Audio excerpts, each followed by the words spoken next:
Yes, indeed, we are back yet again. 2 nights in a row, baby. The playoffs have started. Not officially. We're still in play-in mode, but we are back for some more playoff, in quotes, you can't see me right now, but in quotes, playoff basketball. We got a fun one here tonight. We have Philly taking on Orlando. The winner of this game gets the 7th seed. The loser will end up playing the Hornets. We have a late night game as well. We got the doubleheader on deck. Let's get ahead. Let's break it all down. Let's get to it. Mark said, we need a bingo tonight. We do indeed need a bingo, Mark. Yes, sir. We'll go through it all. We'll go through what we got going on for bingo. As a matter of fact, we should throw it in the That's what I should do. I should throw it in the pregame. Then we'll go over bingo entirely. And all right, we got some stuff to go over. Let's get ahead. Let's start the show.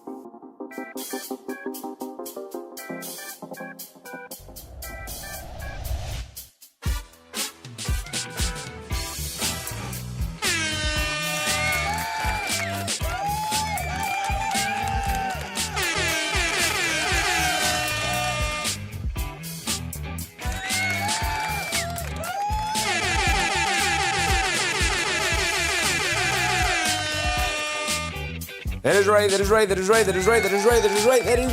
We are indeed back yet again. Don't miss a day. We are here. The playoffs have started. We're here. We're ready to go. I can't wait.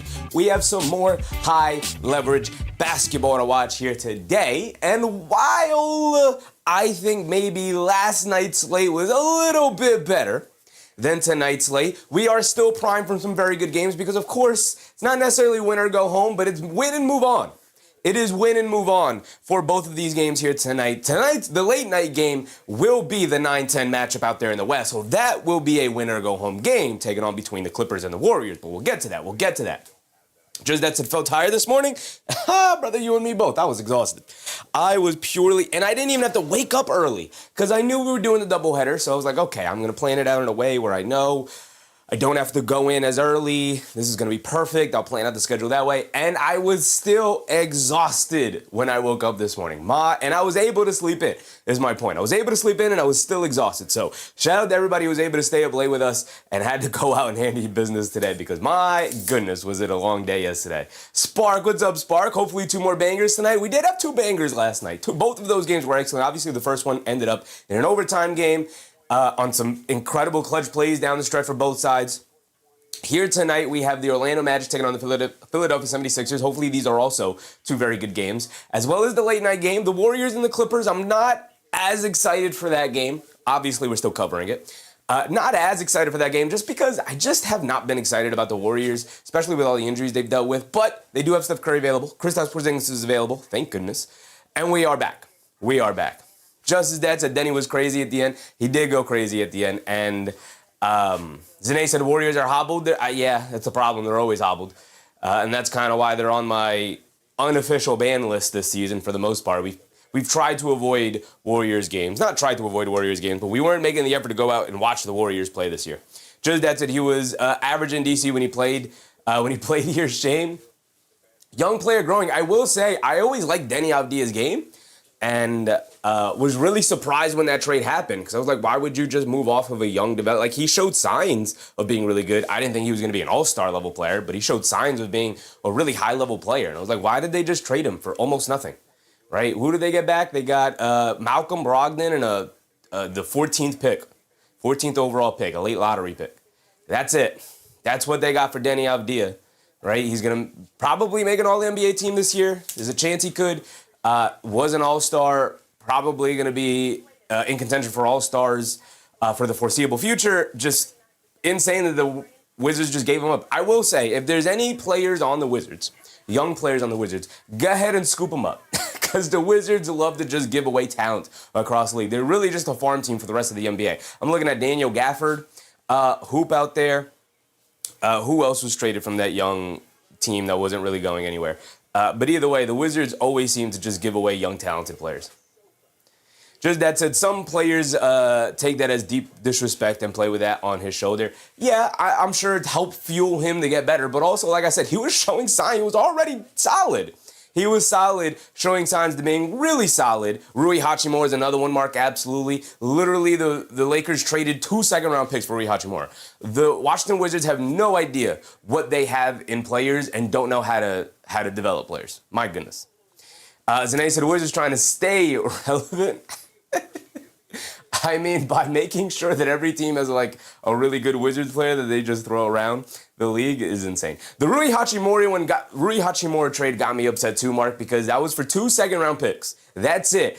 And like Danny Avdija, obviously Hachimura hasn't developed to be as good as Avdija, not nearly, but the Hachimura, I was like, Hachimura's good. Like, he's a solid role player, and he's gotten better, and the three-point shot has come around, obviously, when he was mostly a mid-range assassin, and it's like, man, why are we just giving away Rui Hachimura for 2 second-round picks? He was definitely, even at that time, worth more than that. Wizards are just... I feel bad for Wizards fans, man. I feel bad for Wizards fans. Because I don't feel bad for the organization because they do it to themselves. I feel bad for Wizards fans. Because you guys deserve better. Listen, as a team, as a fan of a team, the New York Knicks, obviously, that was a dysfunctional clown show for 20 years, I get it. The fans don't deserve that. By the way, can we give a shout out to the outfit right now? The red on red. I'm just saying, I'm looking kind of good with the red on red with the white shirt. I kind of went crazy. I'm not gonna lie. I just saw myself in the camera and I was like, oh wait, hold on, look at me pulling it off. Eric said, what's up, Eric? Game time, yes sir. Conrad got banned. What's up, Conrad? If the Magic lose, that head coach is gone. I have a feeling, Conrad, that head coach is gone no matter what. I think even if they make the playoffs, Conrad, they will lose in the first round. He is gone regardless. They could they could win the NBA Finals and that head coach is gone. That's how much the players are out on him. Obviously, I'm exaggerating, but you know. Doing too much. What's up, doing too much? Queen, what's up, Queen? 76ers are my favorite team. She said, sorry to brag. I don't know if that's something to be bragging about. When was the last time 76ers made a conference finals? I'm just saying. Shout out, Queen. Today should be a good game. 76ers, I don't want to say have the advantage. Both of these teams have some issues that we'll go through here tonight. Creative, what's up, Creative? Creative, Cherokee Native, what's up, Creative? Let's go, Magic. Here we go. We got Magic fans. We got 76ers fans. I love it. Joseph J. Hammer Ahmed, appreciate you guys. Who else we got in here? We got Conrad. We got Henry Robinson. What's up, Henry? We got J. Hammer, I said already. Zane, we talked to. Eric, what's up? Mark, of course. Hoobian, what's up, Hoobian? Appreciate you guys. Spark O to Austin, as always. Appreciate you guys. George Person earlier. Appreciate you, brother. I'm just scrolling back, baby. Corey Skeets, what's up, Corey? Raymond earlier in the chat. Let's do it. Let's get to it. Let's start with the road team, the Orlando Magic on the road, taking on the Philadelphia 76ers because they would be hosting this game, but instead they're going to be on the road in Philadelphia because the Orlando Magic were so terrible that they couldn't beat the Maine Celtics, right? The G League team for the Boston Celtics, as they sat pretty much every rotation player. Except for like Baylor Shireman, and they gave up career highs to 3 separate role players for the Boston Celtics and lost. A fully healthy Magic team lost to the third stringers and two-way players of the Boston Celtics. That's how terrible this Orlando Magic team has been down the stretch here. It's going to be an uphill battle. Ruzande, what's up, Ruzande? J. Lopez, what's up, J. Lopez? Not a fan of either team. Here to keep an eye on my bets. Yes, sir, J. Lopez. Yes, sir. Me either. I'm here to keep an eye on my bingo card. Naughty Goes, what's up, Naughty Goes? Get them dirty Sixers out of the playoffs. We'll talk about it. We got a lot to go over with the 76ers here today. Let's start with the Magic. We'll start with Paolo Banchero. Normally, Rotondip, what's up, Ron Tardif, what's up, Ron? Normally, we start with the best player on the opposite team, but I'm going to start with a more high-profile player on the road team here today, and that is Paolo Banchero. The best player in my estimation, and it has been for about 2 years now, has been Franz Wagner. But Franz Wagner, dealing with the injuries this year, has not been the same since coming back from the injuries. It's been a bit of a rough season for Orlando overall, and a particularly rough season for Franz Wagner, who got injured earlier in the season and he just hasn't been the same. He didn't need surgery or anything like that. It was a high ankle sprain, which obviously there are varying degrees of how serious a high ankle sprain could be. Chevy said, you pronounce my last name correctly? Ron Tardif? Is that how? Appreciate you, Ron. Appreciate you. Mark said, you wouldn't even know there was a pro basketball team in D.C. the past 15 years. D.C. is more of a college basketball town with Maryland and Georgetown when they're good. I mean, Georgetown, yeah, especially when Georgetown is good. Obviously, they have history on their side, with Ewing and everything, especially here in New York. We know all about Ewing. Jay Hammer said, Bobby Jones, Hersey Hawkins, Ben Simmons, Moses Malone, and Corinne Grimes. They got a lot going on down there in Philly. We'll go over it. Joseph said, is Franz still out? Franz is not still out. He is back. He's available. He's going to play. He had been playing to end the regular season here for the Orlando Magic. But like I said, he just has not been the same. A lot of his stats took a little bit of a hit since he came back because obviously he just has not been the same. But also this team, the vibe around this team, the personality of this team, the initial makeup of the team has just not been the same. For one reason or the other, a lot has come out about how, as I plug my phone in to make sure it doesn't die, a lot has come out about how seemingly there's been a couple of reports, not even rumors at this point, but reports about how dysfunctional this locker room is and how multiple players on this Orlando Magic team are seemingly out on Coach Jamal Mosley. And by that, I mean this man needs to be fired the second the season is over, whether it's here in the play-in or if we get bounced in the first round, which is likely to happen because if they make it as the 7th seed, they're playing the Celtics to losing. If they make it as the 8th seed, they're playing the Pistons and losing, right? Mark said, honestly, think they should move them back to Baltimore. The Baltimore Wizards, I assume they would change their names, right? Baltimore Wizards, I don't know about that. But it's tough because it's the ownership. It's tough because it's the ownership, right? It's constantly the ownership. Like Sacramento has been misery for a while. We know that fan base will come out when the team is good and they have actually something to root for. So it's hard for me to be like, yeah, just move Washington out back to Baltimore, which Baltimore, by the way, great basketball city, great basketball history and whatnot. So that would work. But man, Baltimore Bullets. Yeah, the Baltimore Bullets. I just think, I don't know if the NBA would want their team to be named the Bullets at this point, especially a Baltimore team named the Bullets. I don't know how that would work out, right? Creative said Franz Wagner, Alperen Şengün, and Deni Avdija are the same. Dude, I swear. No, you're not entirely wrong. They're pretty similar. Obviously, size and weight-wise, they can be separated. Franz, about 6'10", pretty big. And again, he was having seemingly a career year, the leap. It looked like he was making a start the year before he went down with the injury. Funnily enough, ironically enough, against the New York Knicks, went down with the injury and just has not been the same since. First of all, it took him forever to come back from that injury. Zane said Bullets is sick for a dodgeball team. It is. He has not been the same since the injury. And the team that he initially got injured with is not the team he came back to. And they did not really make any major moves. He just has, obviously, Franz Wagner is going to be different coming back from an injury. But the reason why I decided to start with Paolo Banchero here today, these are officially updated season averages, by the way, is because he is the more high-profile player in this team. Number one, he's been healthy majority of the season, so he has been tasked with carrying this team in the absence of Franz Wagner, where he should be his running mate. But we now have multiple seasons where this team has just dealt with injury after injury after injury. It might be time to just try to move on and pair a couple of different players together, because I don't know if this roster meshes the way it needs to. Maybe a coaching change will do it wonders. I'm sure they'll change coaches before they decide to blow up the team. That is for sure something they'll do first. Maybe they'll do both at the same time. Who knows? But Paolo Banchero into the role of number one option, and everybody else is going to orbit around him, has kind of rock bottomed here this season, especially towards the end of the regular season here. And it's not really because I actually think he improved his shot selection. Like I have down here, Banchero's poor shot selection is still hurting his team's overall efficiency. I think he improved his shot selection. I think he's taking away a lot of those settling for mid-range pull-up jumpers that really was killing him and his team's offense. Steve McKellen, what's up, Steve?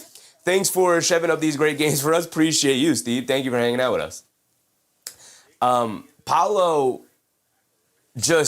he's not knocking down the three at a rate that is respectable, so teams don't really care to guard him too closely out there on the perimeter. They'll give him space if he wants to rhythm dribble his way into a pull-up three, or even rhythm dribble his way to a mid-range pull-up jumper. But what Paolo Banchero needs to understand is that he's not Carmelo Anthony.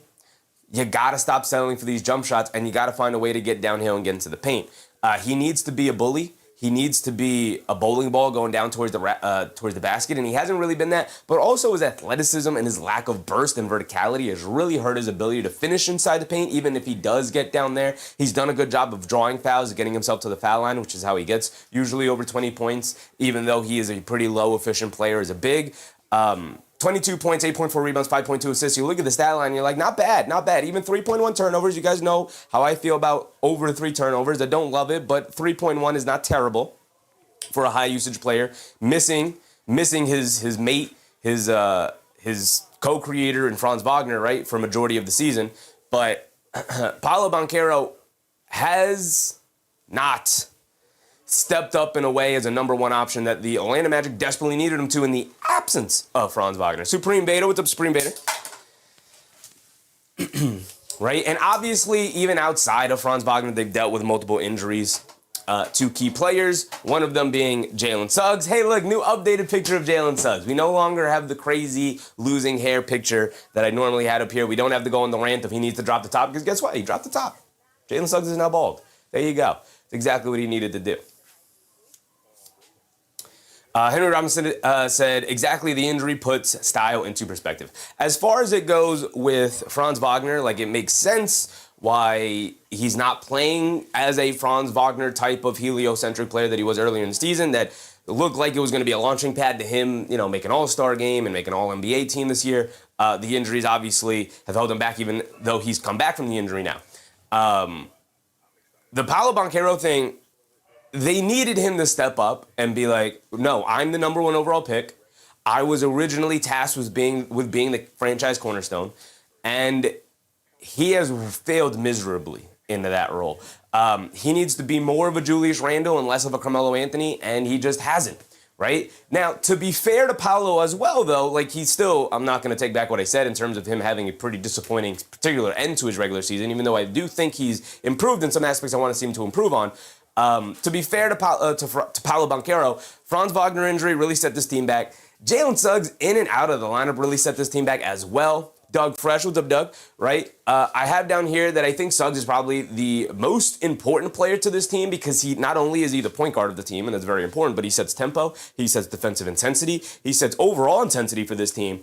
And he is another ball handler and shot creator for this team. And without him, and even when he has been in and out of the lineup, he's kind of been hampered trying to deal with an injury. It's really hurt this team's ability to create something without him on the court consistently for them, both offensively and defensively. As at one point, when fully healthy, they were one of the league's most vicious defensive teams, and they've really dropped back down below the top 10 at this point, barely scratching their way into the play-in here, had to come down to the final stretch, even losing that last regular season game, shows you that this is, when fully healthy, this is a team that is a little fundamentally broken right now. And again, all the reports coming out about how this group of players seems out on head coach Jamal Mosley, and there's really nothing you could do at that point. And when that happens, there is no future this season with this team. It's all about next season at this point. Now, can they find their way into the playoffs? We'll see what kind of mentality they have going into the game here today, right? Do they have the mentality of, like, let's just get this over with. We're not making any noise in the playoffs anyway. We're out on this head coach. Let's end this season, fire the head coach, get to work, and get prepared for next year, right? Or do they have the mentality of, you know what? All these reports coming about us being out on Jamal Mosley, that's not true. I don't know. We don't know where that's come from. Or even if they are out on Jamal Mosley, if they could have the mentality of, let's show that we're not a bad team. Let's show that last loss to Boston was just complacency and not necessarily a representation of who we are as a team. What kind of intensity, what kind of mentality are they going to come out with? Sunset and Skylines, what's up, Sunset? Did you like the Hornets game? Loved it. Fantastic game. Super, what's up, Super? Naughty Ghost, what's up, Naughty Ghost? Suggs is probably the best player on the team. His defense is all NBA level. Well, I can't say that with a healthy version of this team. I think Franz Wagner and even Paolo Banchero are still both better than him, but I have categorized him as the most important player to this team. For that point, particularly where he sets the tone defensively as the main point of attack defender and the point guard and pseudo leader on the court for them. But let's get to Desmond Bane, Mr. 4 first-round picks for the Orlando Magic. We call Mikal Bridges Mr. 5 first-round picks. Desmond Bane not far behind on 4 first-round picks from the Memphis Grizzlies to the Orlando Magic. He was supposed to solve a lot of their off-ball movement issues that they had, and particularly their shooting issues. Now, while he started the year really badly, really poorly, ended the year 39% from 3, which is obviously really good, especially when you take into account where he started. It's not bad at all. Foongpei, what's up, Foongpei? Slapped you like because I don't have the proper subscriptions to watch the game. I'm just going to trust whatever you say. Appreciate you, Foongpei. Nadigo said, and I make jokes about the Desmond Bane trade, but probably the second best or the best player on the team. Definitely, I wouldn't say the best or second best or anything like that. I would still have Franz and Paolo better than Bane. But he has arguably, and it's funny because it's been one of his most inconsistent seasons, probably been the most consistent player for this team this year, despite his inconsistencies. He ended the year at 24-4, which is nice, solid, that's good and whatnot. Part of the issue with Desmond Bane is short arms. Funnily enough, this is not an edited image in any way. This is the size, the length of his arms. He hates this picture. I think it's hilarious. I know he's no longer a Memphis Grizzly, but I got to use it.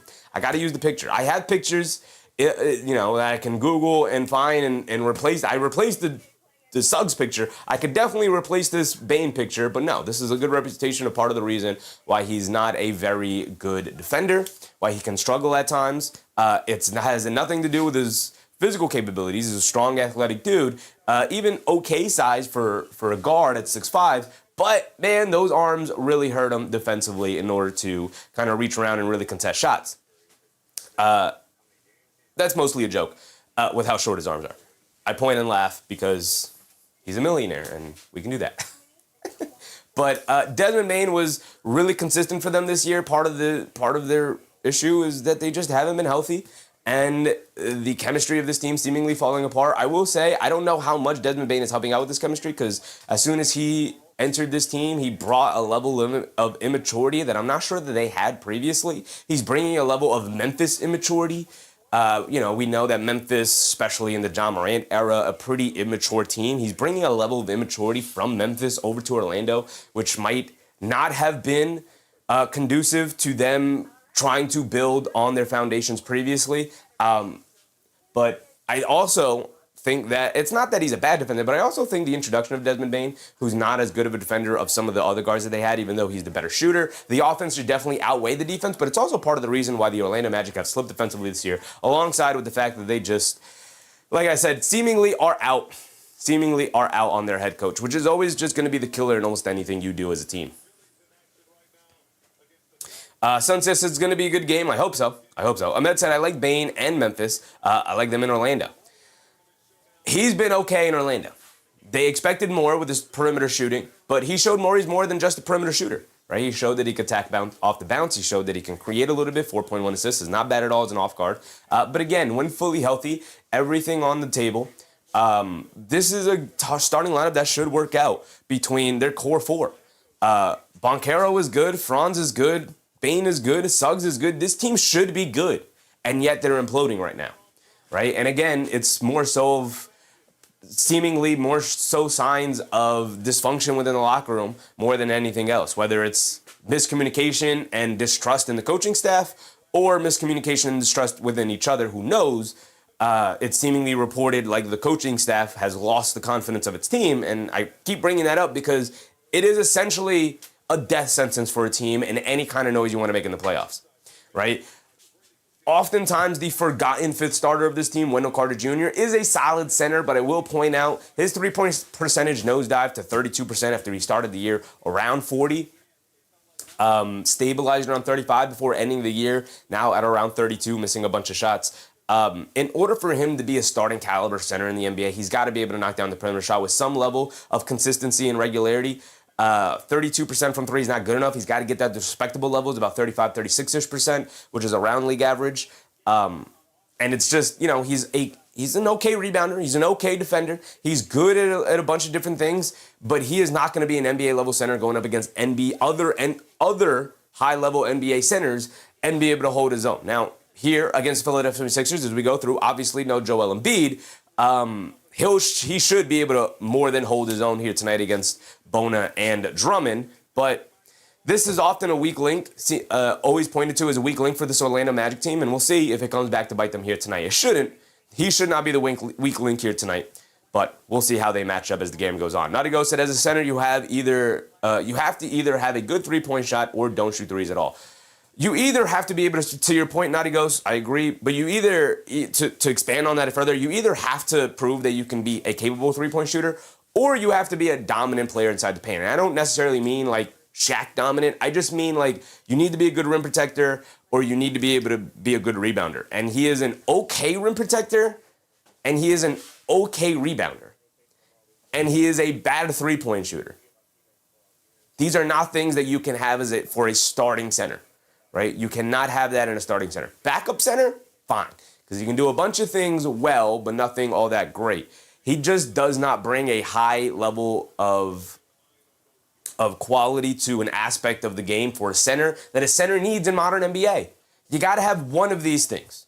He doesn't have any of them. He's okay at these things, and that's not good enough.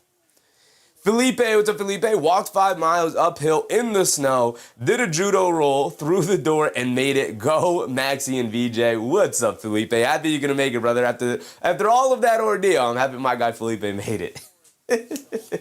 Right? He made it through the snowstorm in what month are we in? In April. He made it through the April snowstorms. Appreciate you, Felipe. Anthony Black is next up on the list here. They're sixth man. They're a rising young player, 21 years old, 22 years old? I didn't update the age. 21, 22 years old for Anthony Black. These are his season averages, 15-4, and we'll round up to 4. 15-4 and 4, really solid for him. Obviously, he had to step into the starting lineup for a majority of the season with all the injuries that they faced, and he took full advantage of it. We'll round up, 45% from the field, 33% from the three-point range, showing signs that he could actually develop a three-point shot. Obviously, still not great, but he's had multiple games this season where he shot it extremely well from three-point range. One of those games I remember specifically came against his Philadelphia 76ers team. So these two teams know each other pretty well.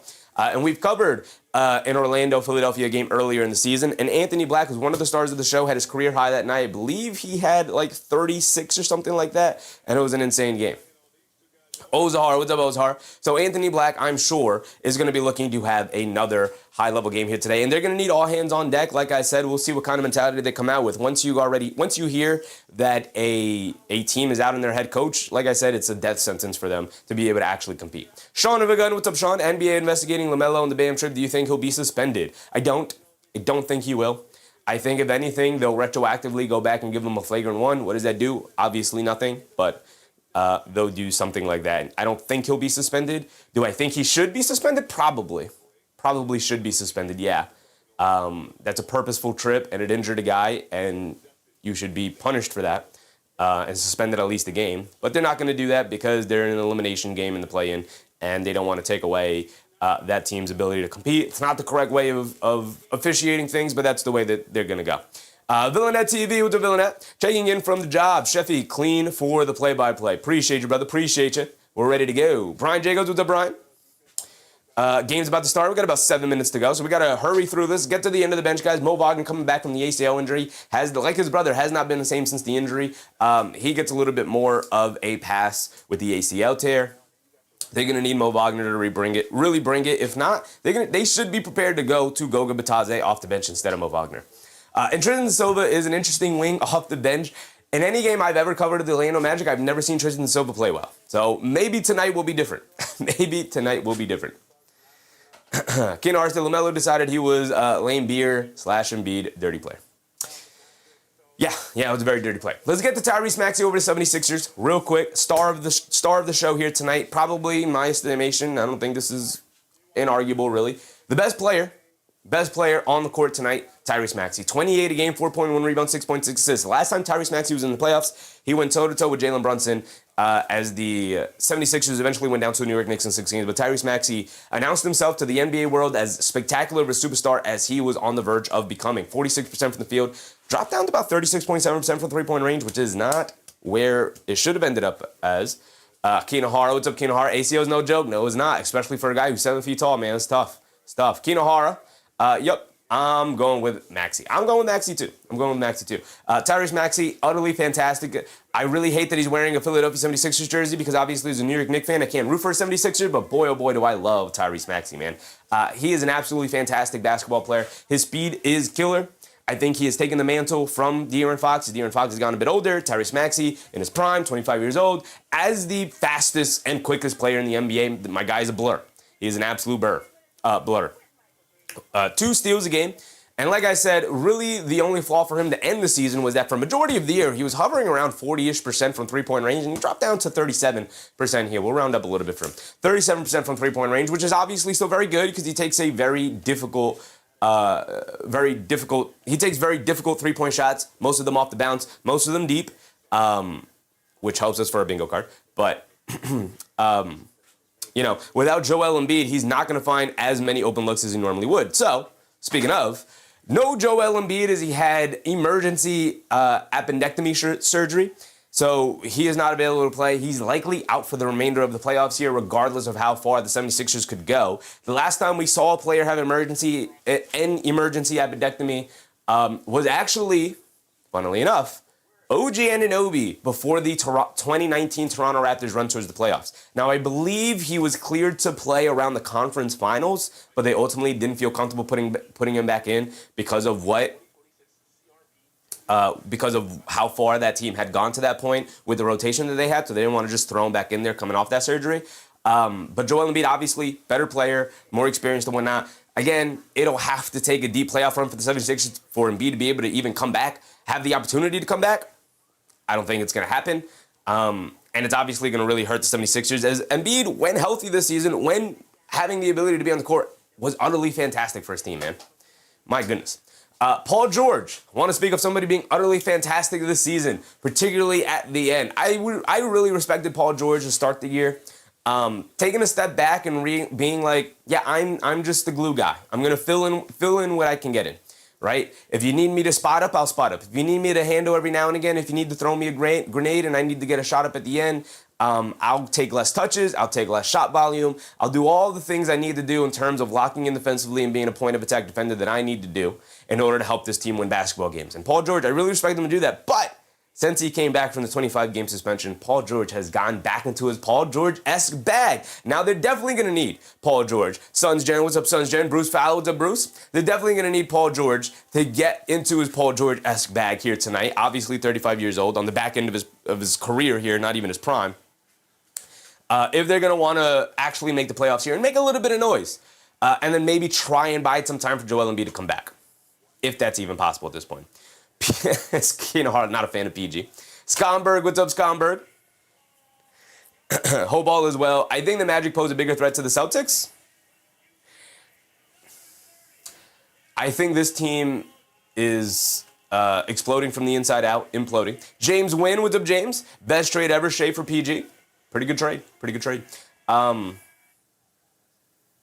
As far as the Magic being a good matchup for the Celtics literally were able to beat the Magic when the Magic were fully healthy and the Celtics were playing their two-way G League guys. I gotta disagree. Trapped in the 90s, what's up, trapped in the 90s? I mostly think it's because the Orlando Magic have quit on their coach, which is a death sentence for a team. They don't have any magic left in the tank. VJ Edgecombe, in any other draft class, would be in conversations for Rookie of the Year, if not for the incredible seasons that both Con Knipple and Cooper Flagg had this year. VJ Edgecombe is solidly in third. We're about to get ready for tip-off, so let's get to it.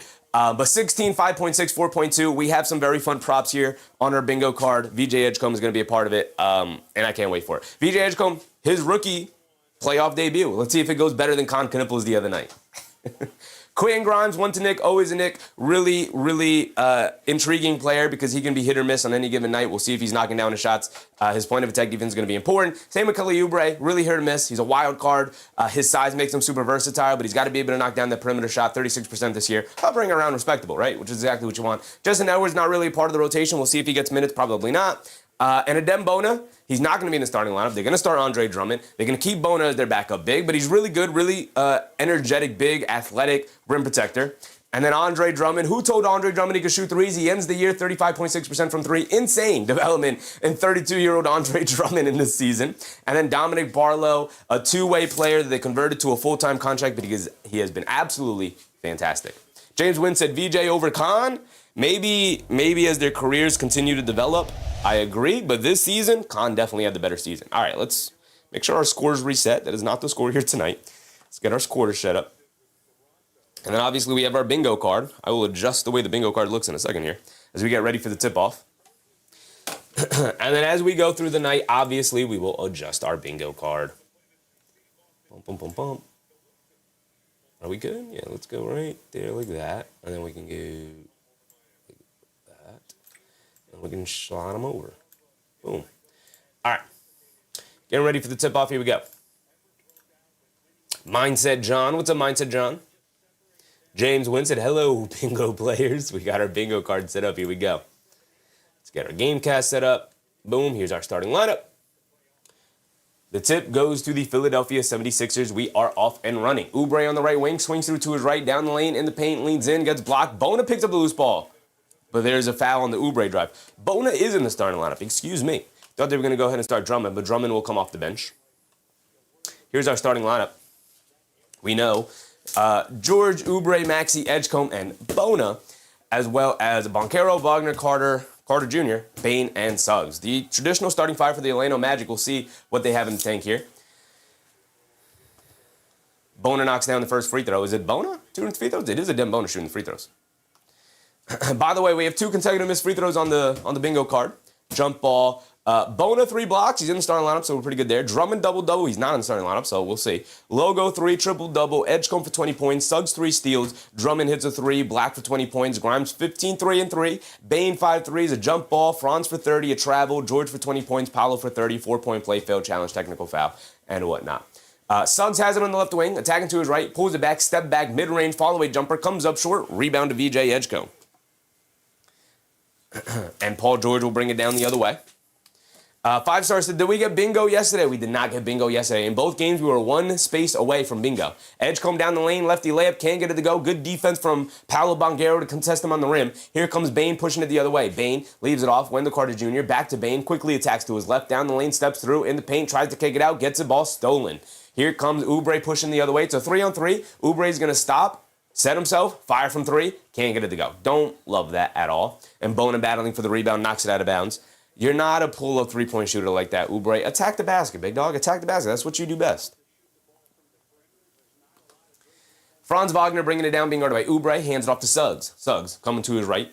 Hands it off to Bane. Coming to his left. Foul line pull-up jumper. Got it to go for Desmond Bane. First basket for the Orlando Magic. By the way, Bona did knock down both free throws. My goodness, my apologies. It's 2-2. Oubre has it up top. Hands it off to Paul George. Paul George being guarded by Carter Jr. George crosses over to his left. Being guarded by Banchero. Good defense from Banchero. George, the mid-range pull-up jumper. Can't get it to go. Good box out, but Carter Jr. can't grab the rebound. It's off his fingertips, out of bounds. It's going to stay here with Philly. Good fight from Bona, but if you're Carter Jr. there, you had positioning, brother. You got to grab that rebound. 5-star, happy to see you, brother. Happy to see you. Star, what's up, Star? I expect absolutely nothing from Edgecombe. If he does anything, it'll count as a bonus. Hard to rely on rookies. We saw it the other day with Con Knipple. Paul George gets it up top. Oubre, the wide open 3. This time he knocks it down on the kick out from Paul George. Orlando just getting cross-matched defensively up and inbound. That's not what you want to see if you're Orlando. Can't even get your sums properly matched up. Paolo Banchero all the way down towards the basket. Finishes over 3 Philadelphia defenders. And Banchero gets to finish inside. Here comes Paul George bringing it down. Coming to his right. Carter Jr. switches on to him. George dancing with it out of the mid-range now. Sidestep, mid-range, pull-up jumper. Paul George misses that one. We know what playoff P is like, I'll tell you that. Here comes Franz Wagner bringing it down. He has it up top. Wagner dancing with it, attacking Bona off the bounce, throws it up at the rim, looking for the foul. He doesn't get it. Wendell Carter Jr. snatches the offensive rebound, goes up strong, and gets the little putback finish to go down.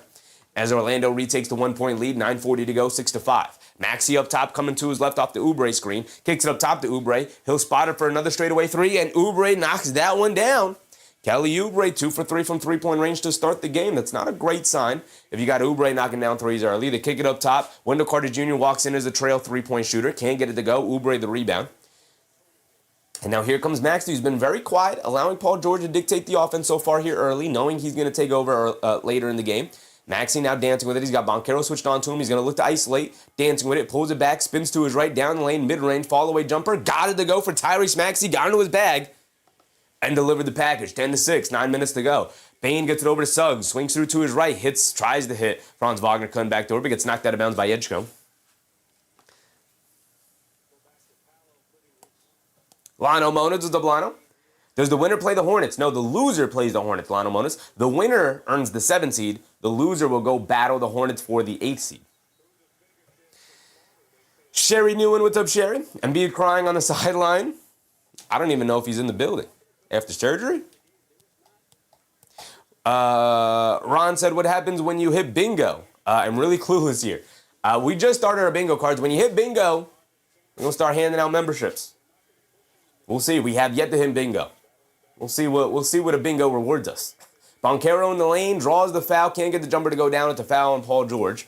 Banchero will go to the foul line for 2. 10-6 here. Daniel Berry Sports. What's up, Daniel?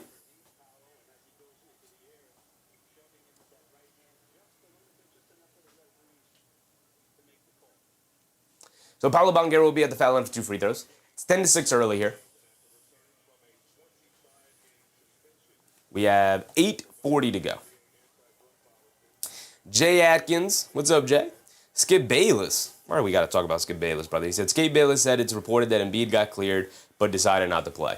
And when was the last time Skip Bayless reported anything, brother? We are not trusting people just because they say that somebody told them. Keno Hart said, nah, man, don't make anything up. If you just had surgery, come on, man. Yeah, he is clearly not. No doctor is going to clear him to play a couple of days after surgery, brother. That did not happen. Even if it was a week after surgery. He's not going to get cleared to play a playoff intensity level basketball game, big dog. Maxey gets it over to Paul George. There's a reason why Skip Bayless is no longer on TV, big dog. No longer as a show. Why he's on YouTube now, right? We got an offensive foul on the Philadelphia 76ers here. And Oubre confronts Banchero. We got a technical for Banchero. And then I think a technical on Oubre, just to even it out, just to tell both of the teams to cool it. Ron said, I'm trying to find out. That's why I asked. He is not cleared to play, big dog. We should not be listening to Skip Bayless when he says anything. Oh, yeah, that's just Oubre leaning in and shoving Franz Wagner out of the way. That's not even close for Oubre. That's got to be a technical on Oubre. I don't know why they give the technical to Banchero there. Banchero didn't even, I guess you could say he escalated it, but he didn't even really escalate it. He just pushed Oubre out of the way and said something and then walked towards the sideline. Banchero has it up top. Gets it over to Bane, right wing 3 for Bane. Got it to go down. If you're Philly, I don't know if you want to wake the beast like that. I forgot to reward Orlando with the 2 free throws previously, so it's 11-10 now as Orlando takes a 1-point lead, 8-10 to go. Maxey has it on the right wing, coming to his right up the Oubre screen. Maxey being guarded by Banchero on the switch. Puts up the 3 over him on the sidestep, can't get it to go down. Good box out from Carter Jr., knocks the rebound over to Bane. Bane bringing it down, being picked up by Paul George. Bane struggling with his handle. Paul George picks his pocket. Paul George pushing the other way, over to Edgecombe down the lane, gets the scoop layup to go. I will say, guys, part of the reason why I expect Edgecombe to play better than Con Kinnable the other night is partly because Edgecombe's game is not predicated on him knocking down shots. He will be able to get to the rim and finish here tonight. Also, his game is mostly predicated on attacking the basket and finishing and playing good defense. Whereas Con Kinnable got to knock down shots to be effective.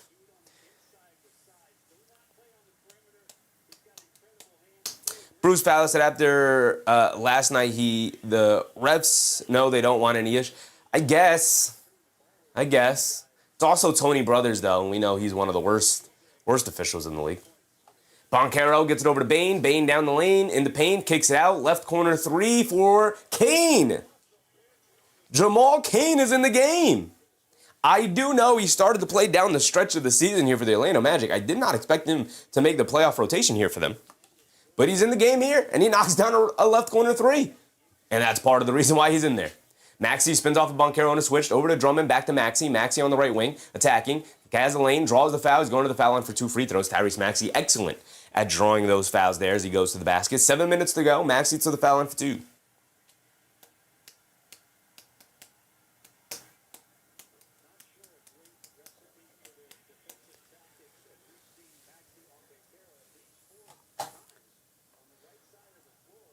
Brian said Maxey draws the foul. That's 2 on Paolo. Is that 2 on Paolo? That is 2 on Paolo. Wow. Did not even realize that's 2 on Paolo, but Maxey does miss the free throw. Does miss the free throw. We have Paolo for 30 points tonight. Some of these feel tough. Paolo for 30 points seems tough. We have Franz for, I believe, 30 points, right? Somewhere on here. Yeah, we have Franz for 30 points. That seems tough with the way he played down the stretch of the season, but they averaged 20. They could have an explosive night here tonight. We have Maxey for 30, which to me feels like a lock. We have George for 20. As Maxey misses both free throws, that's 2 consecutive missed free throws. I love having 2 consecutive missed free throws on here. It's a bingo block. There we go. There we go. Suggs has it up top, bringing it down the other way. We're under 7 to go now. Bane, attacking to his left. Swings it over to Carter Jr. in the lane, in the corner to Kane. Ran off the line by Oubre. Euros down the lane, in the paint, kicks it out. Banchero, pass fake, shot clock winding down. Off the bounce, rhythm dribble, mid-range pull-up 2. Can't get it to go. Battle for the loose ball rebound. Knocked out of bounds by Edgecombe. Jamal Cain, great fight on the glass with Edgecombe there. Knocks it out of bounds, 6:40 to go. And I believe we're going to get a timeout here.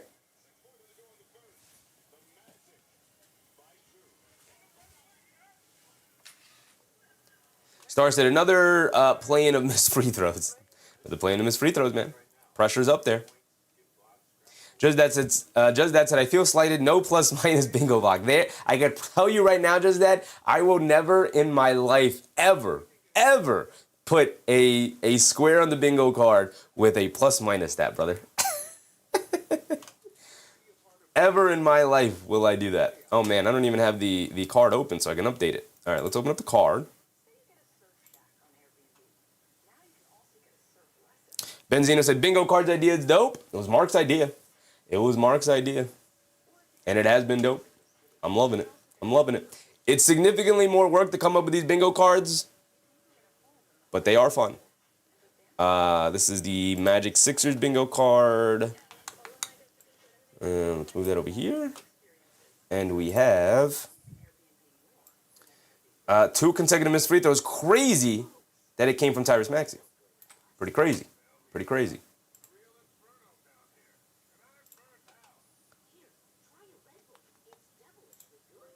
And there we go. So we already have 1 spot filled in. Already got 1. Keenar said plus minus overrated by many, but underrated by Sheffy. Never. Never. I think it's almost a useless stat. And I think I'm correct in that. Felipe said Curry 5 plus 3s. Curry 5 plus 3s. It's on the bingo card. It's on the bingo card for the next game, Felipe. It is indeed. We got Curry for 5 threes. Just that said, I'll just give my card, the middle spot, a plus minus of my choosing.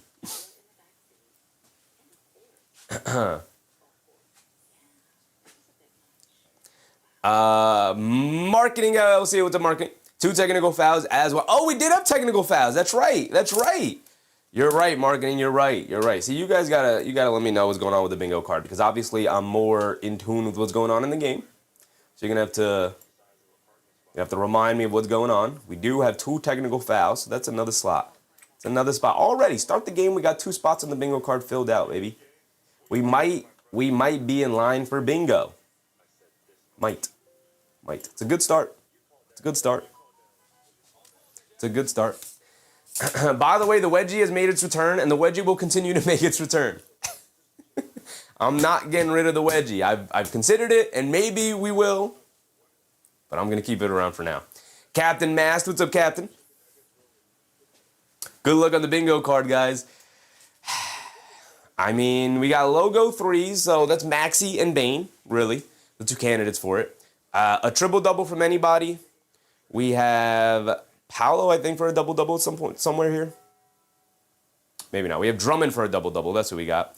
We obviously know Drummond more of a rebounder than Bona is, so we'll see how many minutes, who ends up playing better, because whoever ends up playing the best here tonight will garner most of the center minutes. Just that's a hopeful wedgie fan. Me too, man. That's why I keep throwing it up there. I love the wedgie. Brian said, RJ Barrett and Quickly are they healthy for this upcoming first round? I believe they are. They played in the last regular season game as a bit of a tune-up. Bruce Fowler said, I said that 3 pages ago. We can't keep up if you don't make the extra save. My bad. Orlando turns it over off the inbound. Maxey down the lane. And ball knocked out of bounds. Maxey can't believe there wasn't a foul? Or there is a foul. A different official might have called the foul. Maxey very upset. So initially, there was a no call from the baseline official. Drummond caused the steal, by the way. Initially thought there wasn't a foul called. But then I think Tony Brothers from behind did call the foul. He did. He came running in and called the foul. We got 6:30 to go. Maxey's at the foul line for 2. Can tie it. He just missed 2 free throws. He gave us our 2. Knocks down the first one. Mark said, can we count if a player receives an inadvertent wedgie? Like a literal wedgie? Mark said this could get scrappy. It could indeed. Just that said, VJ 20 is a must. Well, here's the thing. We have VJ for 20. We have George for 20. I got to assume that one of the 2 players has to give some backup to Tyrese Maxey, who I expect to play well tonight, right? I have to expect that one of them will bring backup. So I expect at least one of those bingo spots to be filled by the end of the night. Hopefully both, but we'll see. Banchero has it up top, being guarded by George. Maxey did knock down both free throws. Banchero spins off of Edgecombe, loses his balance, but they call the foul on Edgecombe. Whistles are flying early, I'll tell you that. Fung Pei said, Grad Sheffy, first time a group prays for wedgies. I said, on the rarest spot, should be traveling called or flopping called. Traveling, we've had in 2 of the 3 bingo cards we've done so far, so not as rare. But obviously we know from watching and covering these games, we rarely see the travel call. Jalen Suggs, a straightaway 3, can't get it to go. Edgecombe, the rebound, bringing it down the other way. Edgecombe pushing, crosses over to his right, down the lane in the paint, kicks out to Oubre, ran off the line by Franz Wagner, ball knocked out of his hands. Carter Jr. dives on it, saves it over to Banchero, pushing the other way. Banchero, up top, calling for a screen, coming to his right, loses the handle, picks it back up in the right corner, will fire it up, and it'll come up short. Rebound to Edgecombe, Edgecombe over to Maxey, Maxey pushing the other way. Andre Drummond, you got to get into the paint, Drummond. Maxey down the lane, throws up a floater, comes up short. Drummond had a wide open lane in the paint. He could have just called for a lob, but he would have caught it. I don't know what Drummond's doing out there. They shovel it over to Wendell Carter Jr., blows past his defense, ball gets knocked out of bounds. It's going to stay here with Orlando.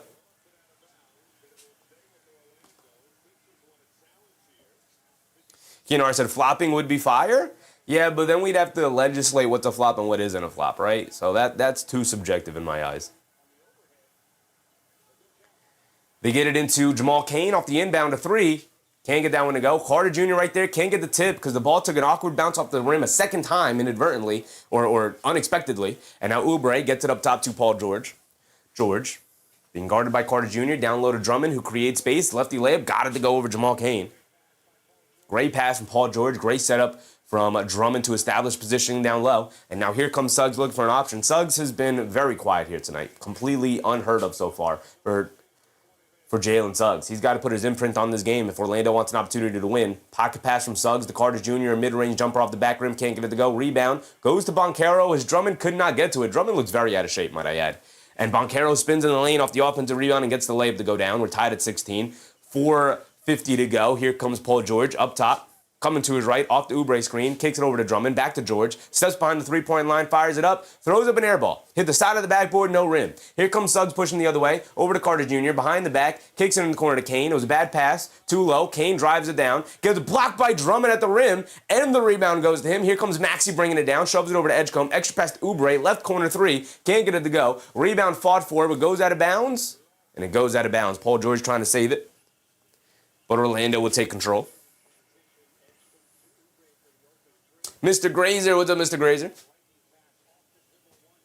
Kinar said, no, flopping called? Yeah, super rare. That might be too rare. I think I've seen the flopping call one time this season. That might be too rare. Christian Blaze, what's up, Chris? Black has it up top. Being guarded by Maxey. Coming to his left. driving it down. Anthony Black shoves it over to Kane. Kane in the lane, wild reverse layup. Kane get it to go. Maybe got blocked again. But here comes Drummond grabbed the rebound. Here comes Maxey. Maxey up top, coming to his right, off the Drummond screen. He's got space, attacking Bataze, kicks it in the corner. Extra pass to Oubre. Oubre, a left wing three, can't get it to go. Battling on the glass for the rebound. And it's a foul on Jamal Cain. Andre Drummond battling on the boards here. Has the JB got a flopping call this year? I don't think Jalen Brunson got a flopping call this year. I think I've seen it one time, and I don't remember what game it was and who got it. But I do remember it was like a big deal because the official made the call. It was a game in which like players were desperately asking for the official to call for a flop. I think Luke Cornett, that's what it was. Luke Cornett got hit with the flopping call. And I think it was Tony Brothers that delivered it. Now I remember. Mark said, how was that a foul? It was a foul on Jamal Cain. Drummond knocked the rebound to himself, and then he went up to go grab it. Jamal Cain came over and grabbed his arm. That's where the foul was. I believe that's where the foul was. Grimes has it up top. We're back into it. Grimes driving it down in the lane, flips it up at the rim. Wild shot, can't get it to go down. Well defended. Quick hit ahead pass to Black. Over the top to De Silva, to the rim. Reverse layup. Got it to go down for Tristan De Silva. Nice hit ahead pass from the Orlando Magic here. Maxey going to put his head down and attack. Throws up a wild floater. Banks it in. Maxey also looking for the foul call, points to the official saying, give me the and one on that one. And it's 18-18. Anthony Black behind the back, got nowhere to go, kicks it out to Banchero.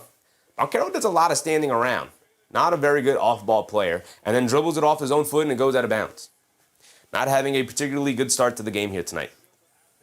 Showtime. So this game is setting basketball offense back 50 years.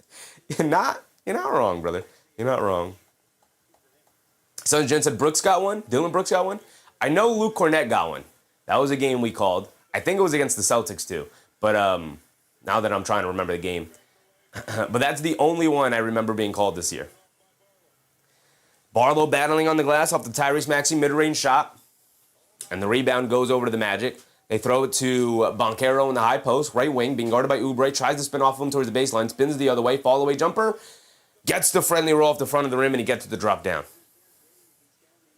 Showtime with the call of the century right now. This is not pretty offensive basketball right here.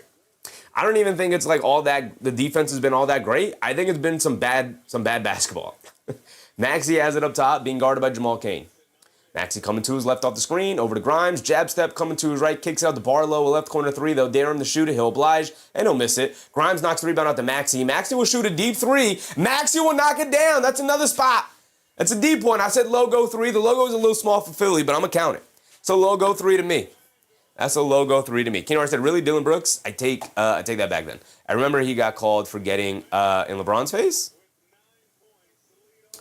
I don't remember any of that, but we had three for Maxey. I'm going to count that as a logo three.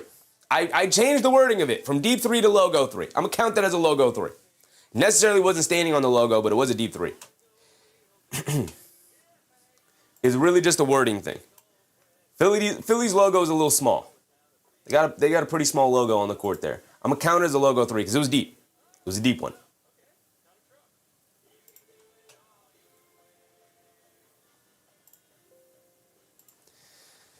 That's 3 spots filled in already.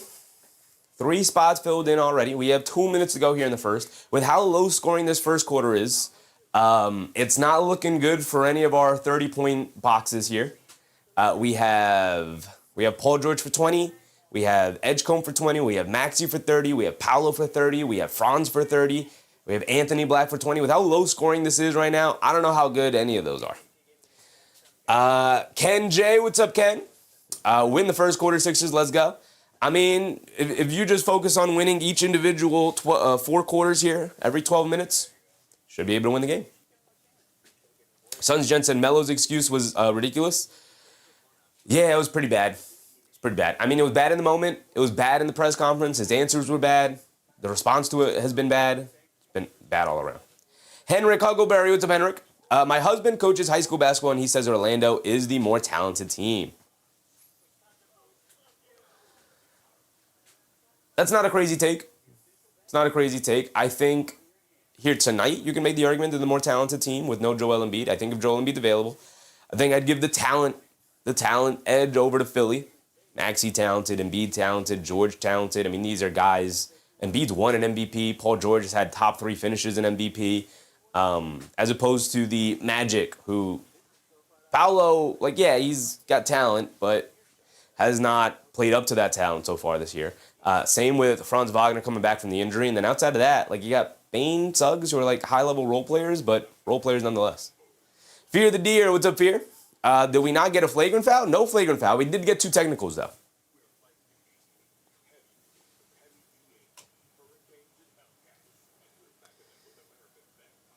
Bruce Fowler said, you said that last night, and we were 1 basket away from Jaquez making bingo. We were 1 basket away. I will say we were also 1 basket away in the Suns-Blazers game. Not 1 basket. We were 1 bingo spot away in the Suns-Blazers game as well from getting bingo. Very close to it.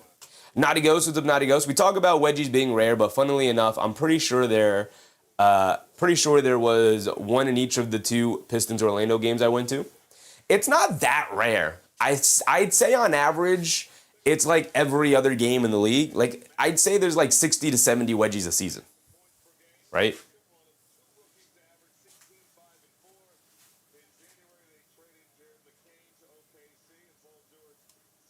Which I guess in total, if there's 30 teams, I'm not going to sit here and do the math, but how many total games are there in the NBA? If every team is an 82-game schedule, but whatever. Whatever. Yeah, it's rare, but not super rare. To the point where, like, if it did happen, it'd be like, oh my God, we got a wedgie on the bingo card, right? Like, it'd be cool. Because it's not super rare. Kinar said, Paolo, sorry, I'm not buying it. He's overrated. I think he needs a new coaching staff. I think he is just miscasting himself as to what kind of player he is. Grimes ends up stripping Desmond Bane there, and then almost losing the handle, but gets it over to Maxey. Great defense from Quinn Grimes on Desmond Bane there. In the pregame, I described it as he's got nice pass from Drummond to a cutting Barlow for a 2-handed slam. Look at Andre Drummond operating out of the short roll there, right? I think if Paolo Banchero decided to try and patent his game around Julius Randle, what Julius Randle has been able to do, and do it at a maybe higher level than Randle, as opposed to trying to be somebody he's not, which is Carmelo Anthony. Like, he's not a mid-range pull-up jumper shooter. That's not his game, right? He's an inside big man. He's not a perimeter forward. Nice move from De Silva, getting into the lane, knocking down the little push shot after the pivot spin off the pump fake against Barlow. And we're at 22-23 with a little over a minute to go. Oubre has it up top, being guarded by Wagner. Gets it over to Maxey, and they call a moving screen on Barlow there. Ball's going to go back to the Magic. Mr. Gracie said Bam went out of a play in the game because he got tripped. Faux tough guys everywhere. Landing right under the lower end of his back, brother. I'll tell you what, brother. If you jump up in the air and land the lower end of your back and immediately pop right back up and try to play a high-leverage, competitive, physical game, then you're a better man than all of us. Franz Wagner kicks it out to an open Anthony Black. He misses the 3. Rebound to Drummond. And here comes Maxey bringing it down. Probably looking for a 2-for-1 here. Maxey coming to his right off the Drummond screen. Snakes it back to his left hand. Leans in for the foul. Doesn't get it. But Drummond right there for the tip up and in off the offensive rebound. Andre Drummond, baby. Franz Wagner bringing it down. They have enough time to go for the 2-for-1. Instead, probably, they're just looking for as good of a shot as they can get. But they're not going to get it with Bane going to the rim as Barlow slaps it out of bounds. Great rim protection between Barlow and Drummond there. I actually really like this 2-man game between Drummond and Barlow. Really solid, versatile defense from Barlow. And nice interior presence from Drummond. Obviously not the athlete he used to be. But on the inbound, they call a foul. Is that a foul on Quinn Grimes? Is that in the act of shooting? 26 seconds to go here.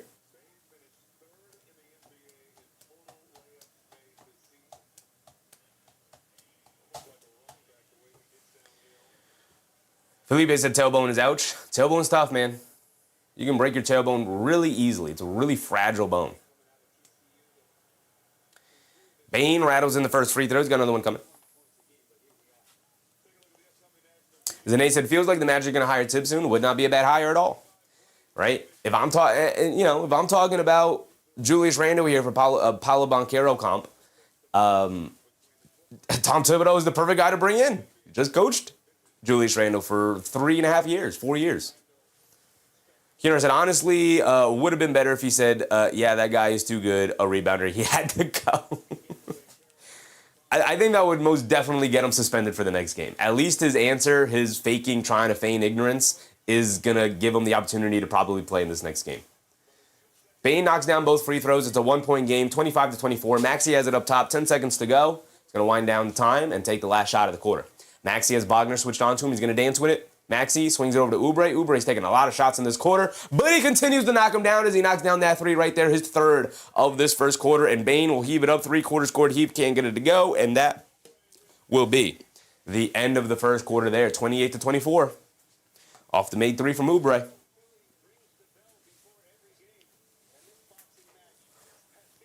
Keenahar, the coccyx. His dad said, why do we have tailbones is the question. Keenahar, you got the question, brother?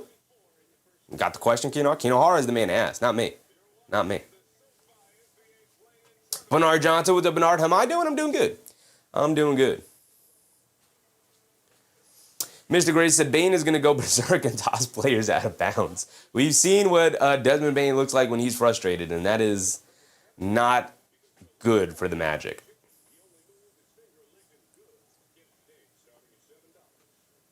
Queen said they're going to get eliminated tonight. Well, nobody gets eliminated tonight, technically. The loser of this game will go on to play the Charlotte Hornets for the 8th seed. You have one more opportunity if you do end up losing this game to make the playoffs. Fear of the Deer said Clip should win with Garland starting today. I tend to agree.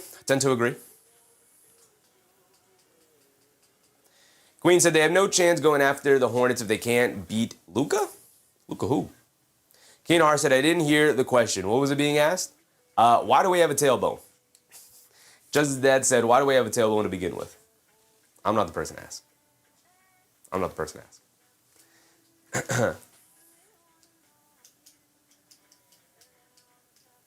Felipe said, all I want is it to be a close game. Last week of the season was blowout central. Yeah, last week of the regular season was pretty rough. Majority of the teams, as most of the playoff spots were decided with like 3 or 4 games remaining. So a lot last week of the regular season, most of these teams, even the tanking teams, almost especially the tanking teams, who were playing nothing but like 10-day contract guys, which is disgusting. It was rough basketball around. Very few good games going around, man. It was tough. Keenar said, man, I don't know.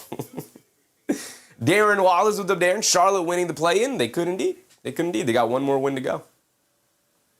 Tay Cowboys is up, Tay. I'm at work listening in. Appreciate you, Tay. Appreciate you. Young On, what's up, Young? Evening Chef, just checking in. Let's go, Knicks. Cup and ring. Let's go, Knicks. Absolutely, brother. Absolutely. Ozar said, support Chef, smash the like button. Appreciate you, Ozar. If you guys are enjoying the show, remember to hit the like button on your way in. Appreciate you guys.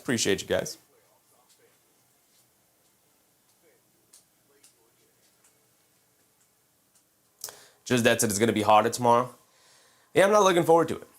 I'm kind of looking forward to it, but also not looking forward to it. I'm happy the sun is finally out and we're getting some nice hot weather. But also, when you're out in the world just trying to exist and do things, to be like walking around and sweating at the same time sucks. It just sucks. This is a dry heat too. Not a lot of wind going around. Tay Glasgow, what's up, Tay? Reason we have a tailbone, because we evolved from monkeys. We are primates. I don't know. I'm no scientist, brother. I commentate over basketball games with a green screen behind me. Do I look like I know what I'm talking about over here? Look, this is the room I'm in. Here we go. Start of the second quarter. Anthony Black bringing it down.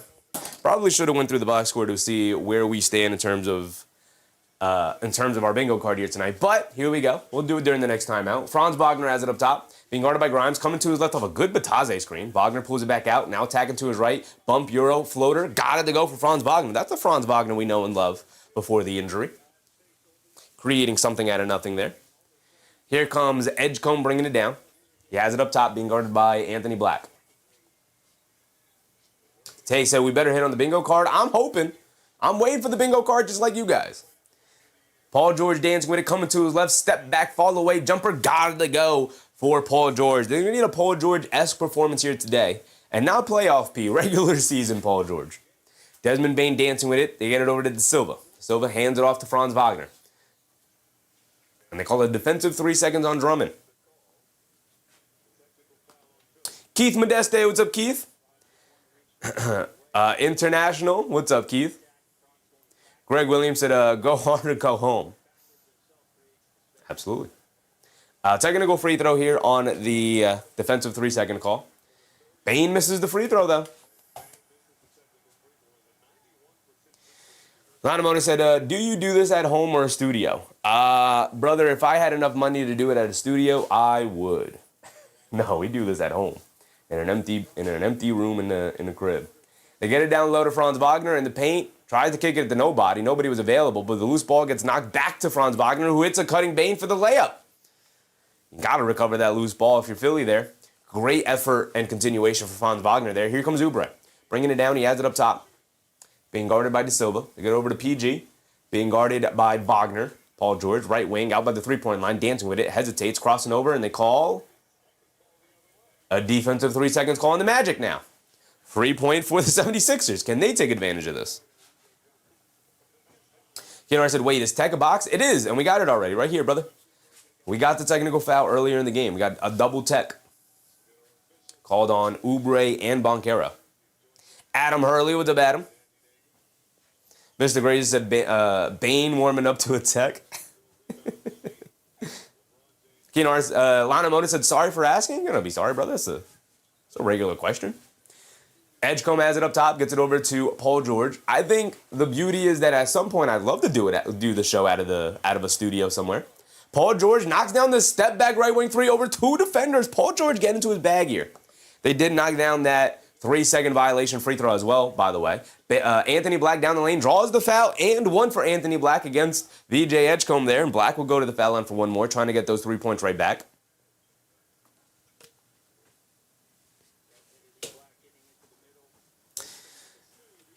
Zane said, Bane warming up that arm for a fast ball. It's crazy adjective to throw in front of arm there, Zane. Crazy adjective. Daniel Dash said, is LaMelo a dirty player? He's proven to be a pretty dirty player. He's starting to build that reputation for himself. Young Shiner, what's up, Shiner?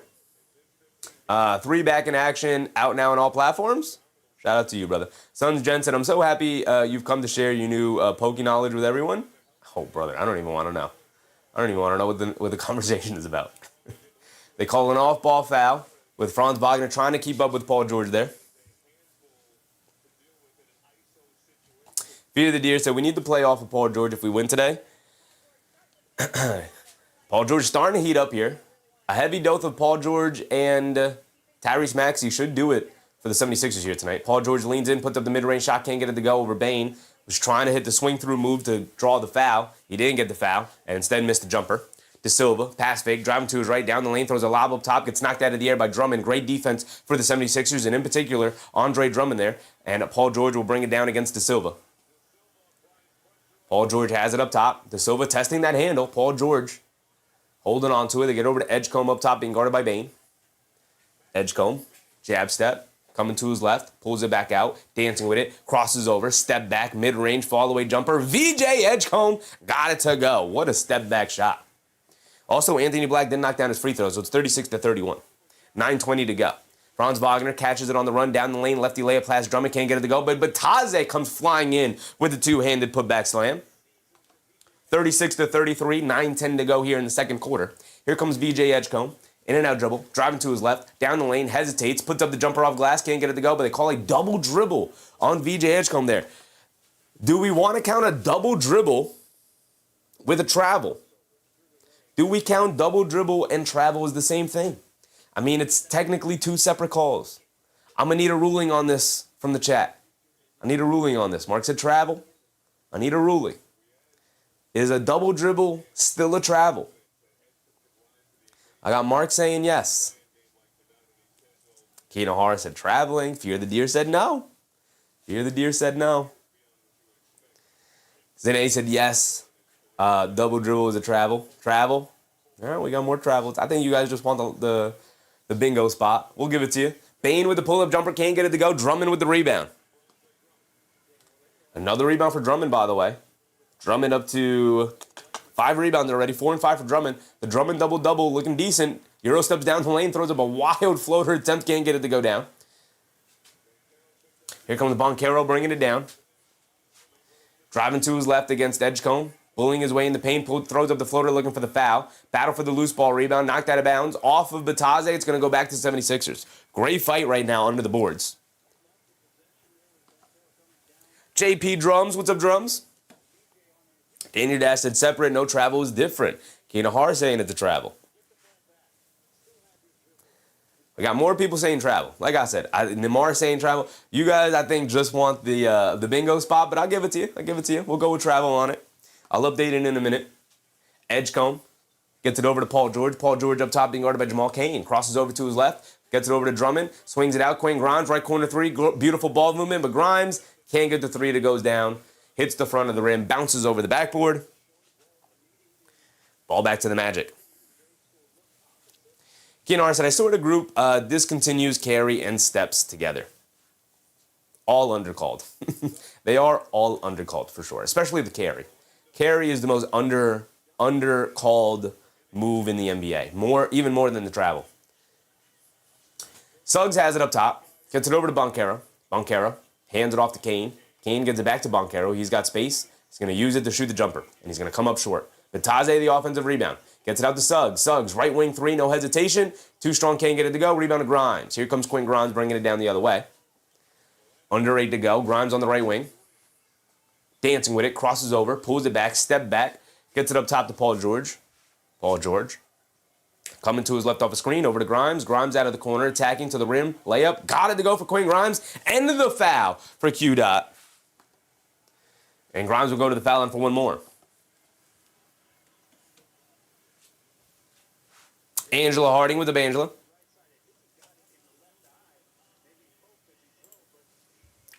All right, let's throw travel in there.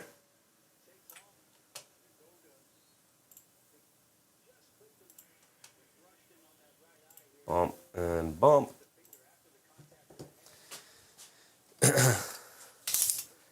So bingo here, we need Grimes 15, 3 and 3. Quinn Grimes is currently sitting with 3, 3 and 1. Not too far off of it. We need a triple-double from somebody. Paul George, you got a triple-double in you, big dog? No, he's got no rebounds. We need a flagrant foul. All right, we'll keep an eye on it. Franz for 30, a jump ball, Bane 5 threes. Feels pretty likely on this row here.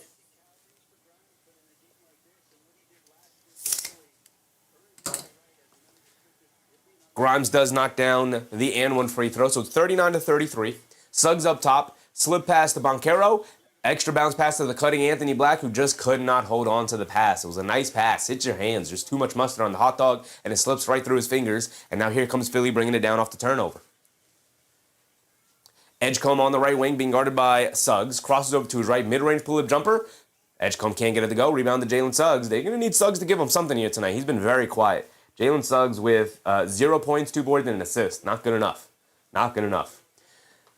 Paolo Banchero dancing with it. Throws up the little fall-away jumper over Barlow. Can't get it to go. Quinn Grimes digs out a tough rebound. He's pushing the pace the other way. Gets it over to Maxey. Maxey on the right wing. He's going to set his feet and fire from 3. Maxey too strong. Can't get it to go. Rebound to Anthony Black, and Black will bring it down. Anthony Black lobs it down low to Banchero, who has positioning in the post. Floats it up and in, and one over Quinn Grimes. Got his hand caught into the cookie jar. And there's been so many opportunities for Philly here tonight to continue to extend their lead here against the Magic, who have really struggled to knock down shots overall. And Philly missing a ton of their opportunities here. And we're going to get a timeout, and Banchero is going to go to the foul line for one more free throw.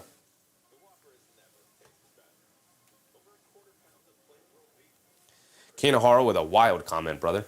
It's a wild comment, big dog. You just putting it out there into the universe like that?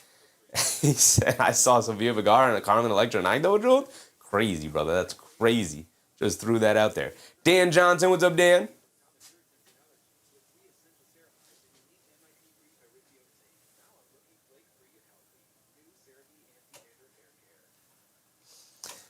All right, so what do we got?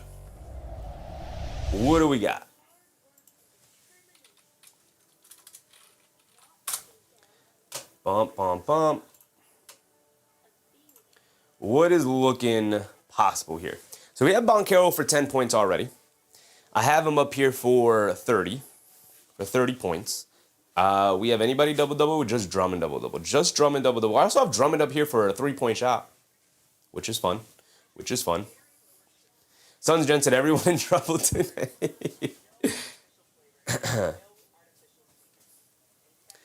Outside of that, we got Desmond Bane with 9 points. He's hit 1 3. I got Bane up here for 5 threes. Need Bane to heat up from the perimeter. I mean, the Orlando Magic as a whole have only hit 2 threes. Kane's hit 1 and Bane's hit 1. Outside of that, they are a total of a disastrous 2 for 8 from 3-point range. Not just because they aren't really hitting them, but because they're not really taking them. You gotta take threes here, man. You just gotta. The volume's gonna kill you. 5 for 13 for the Philadelphia 76ers here tonight. Do we have anybody in the 76ers for made threes? I don't think so. We do have a 4-point play. We got Maxey for 30. He's got 9, 3 for 8 from the field. He's going to have a moment where he heats up. Zane said, bald Suggs is trash. Yeah, he might just have to grow the spotty hair back out if this is what he's going to look like when he's bald, man. Mark said, where's the Drummond 3? We have Drummond 3, where is it? Right above the free space, right here. Drummond hits a 3. Just one. Just give me 1 3-point made, brother. Just give me 1. Drummond's been hitting 3s this year. And it is absolutely hilarious. It's one of my favorite subplots of the season. One of the under-talked about things. I think it's hilarious. Who taught Andre Drummond how to shoot 3s? Who knows? But Drummond hits a 3 would be hilarious, and we got a spot for it on the bingo card. Hinar said, yeah, I heard Denny went ham. Denny went insane. He did indeed go insane. He had 41 points. Oh, Mark said, that's what I mean. Where's his shot been tonight? Yeah, he hasn't taken any. 0 3-point attempts so far. He might just be warming himself up into the game. Just warming himself up, right? Let him catch a rhythm first. Keenar said, God Sham God is a top-tier basketball name. Yes, indeed it is. Insane name. Drummond, I will say 4 and 5 for Drummond in the first half here. And he might come back in at some point in the second quarter. But 4 and 5 for Drummond bodes well. He's on pace for the double-double that we have him for. We haven't had a challenge yet, but we don't have specifically that a challenge will be called. We have specifically that there will be a successful challenge or a failed challenge on different boxes. So we're going to check back in here. We have Bona for 3 blocks. Paolo Banchero is at the foul line for 1 more. We have Bona for 3 blocks, and Bona has no blocks. Bona has no blocks so far. 2 blocks for Drummond. Maybe I should have gave that 3 blocks to Drummond. My goodness, Drummond's just hooping tonight. All right, here we go. We're back into it. Banchero knocks down his in-one free throw. It's back to a 3-point game. 39-36, 6:40 to go. Edgecombe gets it over to Grimes. Grimes up top. Being guarded by Suggs. Down the lane, leaves it off of Barlow. Reverse layup, got it to go. And it's a foul on the pass attempt from Quinn Grimes before the made shot from Barlow. Mr. Grady said, Bane is the improved version of Draymond Green with offense. Green was way worse back in his day.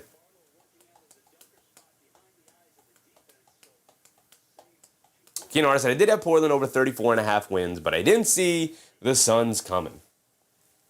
Well, we'll see what happens with the Suns. They got one more play-in game to play, so they can possibly have the privilege of getting swept by the Oklahoma City Thunder in the first round as the 8 seed.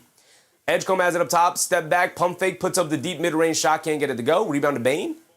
And it's a loose ball foul, Wendell Carter Jr. All right, Orlando, what are we doing here?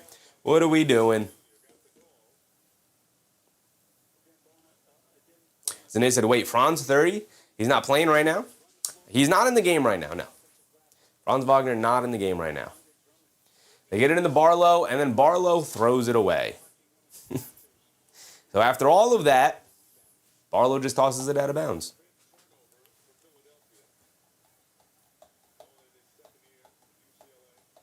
Brian said, I may be over-exaggerating, but Grimes is him for Philly. My guy averages 13 points, brother. I don't know about that. A step back 3 for Desmond Bane. Got it to go. And they're going to wave it off. Because another foul is called under the rim. These officials got to let them play basketball, man. I'm sure there's a lot of grabbing and holding and whatnot. Let me see the replay on it.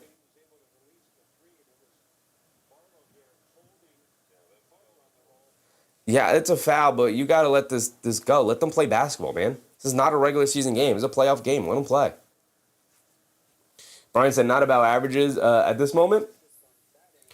I mean, if you say he's him, he comes off the bench and he averages 13 points. If we want to talk about him averaging like 25 points in the last 20 games of the regular season last year, brother, he was a Knick at one point. I've seen every game he played for the Knicks. I've seen a majority of the games he played with Dallas. I've seen a bunch of the games he played with Philly. Tell you what he's not. He's not it. PK. What's up, PK?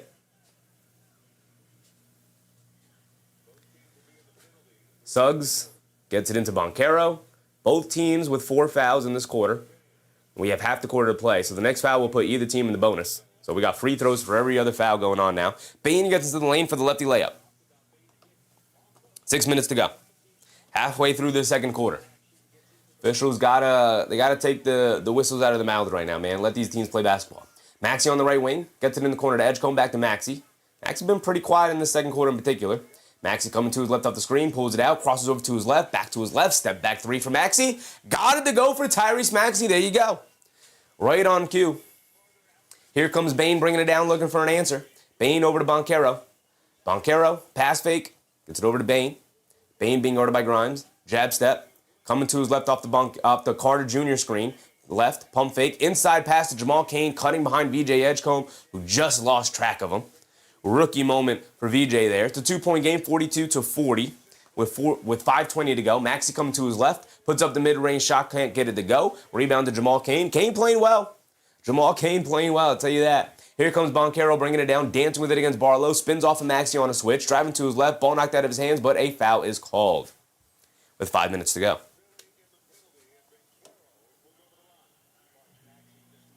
PK said, I'm fine, like Banchero. Thanks, and you? I'm good. I'm personally not the biggest Banchero fan. Don't think he's particularly that fun to watch.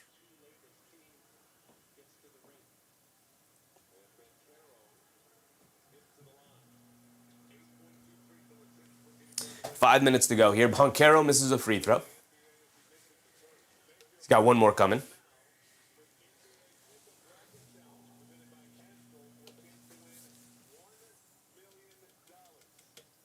Bane with 11, Banchero with 11. Do I have Bane points props here?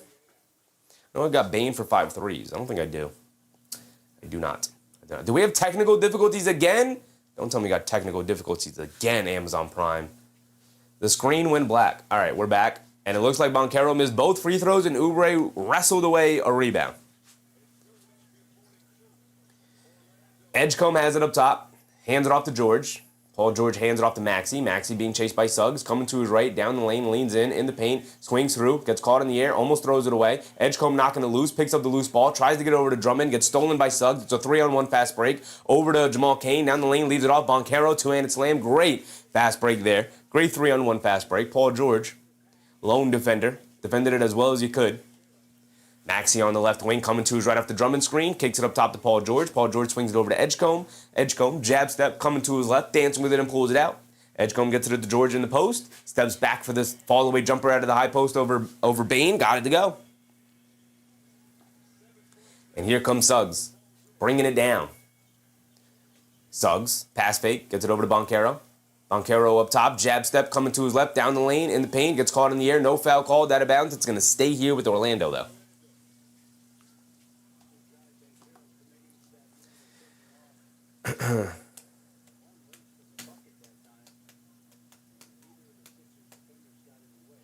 Mr. Gray said, what's wrong with black screens? Are you racist? Brother, what? I'll tell you what, man. If Amazon Prime keeps getting these technical difficulties and they keep taking the game away from our viewing pleasure, take their streaming rights away. Take them all away. Bane able to draw the foul on the inbound pass, so he's going to go to the foul line for 2. Got Paul George in the air with the pump fake. Take Amazon Prime streaming rights away, man. Take their playoff streaming rights. We don't have time. We don't have time for them to take the game away from us, man. Keenan Hart said, Banchero straight up needs to get a bag. He needs something. A jump shot, a bag, anything would work. Anything more than what he's got right now. Brian said Amazon had rights to all play-in games, don't they? I don't know if it's all play-in games. Maybe it is. I got to look at the schedule. But yeah, the first 2 play-in games were on Prime. Tonight's games are all on Prime. I'm sure the next 2 will be on Prime. So yeah, I guess. Mr. Gray said Amazon dropped the ball. Pretty big time. Bane knocks down both of the free throws. Paul George over to Drummond. Hands it off to Maxey. Maxey stops, turns, pivots. Over to Drummond. Drummond out to Oubre. Oubre back over to Maxey. Maxey on the left wing being guarded by Suggs. Jab step coming to his left, spins to his right, down the lane, throws up the floater. Got it to go for Tyrese Maxey. He's cooking Jalen Suggs right now off the bounce. Jalen Suggs needs to be an all-world defender for this Orlando team to have a chance, and he just is not right now. Tyrese Maxey just schooling him right now. They kick it out. Banchero, left wing 3, can't get it to go. And I've said that so many times here tonight on his jump shots. A long rebound to Paul George. Maxey gets it back to George. Crosses over to his right, down the lane, in the paint. Gets caught in the air, kicks out to Drummond. Shoot that 3, Drummond. He gave the extra pass to Edgecombe and comes up short. Shoot that corner 3, Andre Drummond. That's why we're here. Bane down the lane in transition. Layup, can't get it to go. Foul is called on Maxey. Maxey saying, I stepped away. He just fell over. He was off balance. But Bane will find his way back to the foul line for 2 more free throws. Zane said, Bald Suggs needs to be studied. Not the same player he was, man. Not the same player he was at all.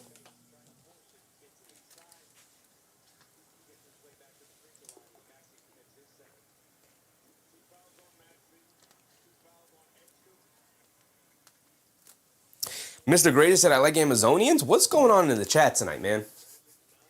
What's going on in the chat tonight? It's a Wednesday night. It is a Wednesday night, y'all. Yeah, I said, probably didn't expect all the downloads it's drawing. I don't know how you can't. They've had all NBA regular season to prepare for this.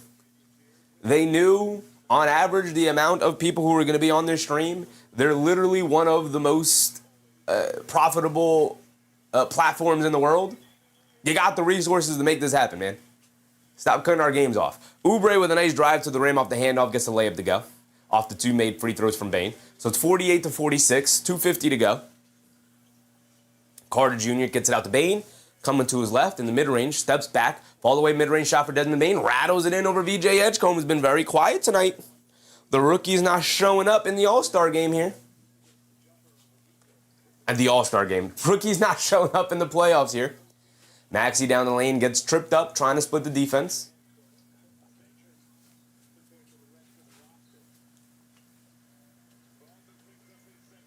Are we going to get a timeout? 2:27 to go. We are going to get a timeout here. Catch our breaths a little bit. Keanu said, hold on, let me call Jeff. Keanu said, it's the heat. The sun comes out, so did the freaks.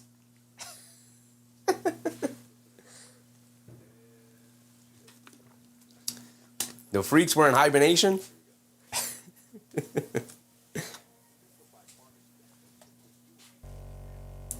All right, what are we looking at here?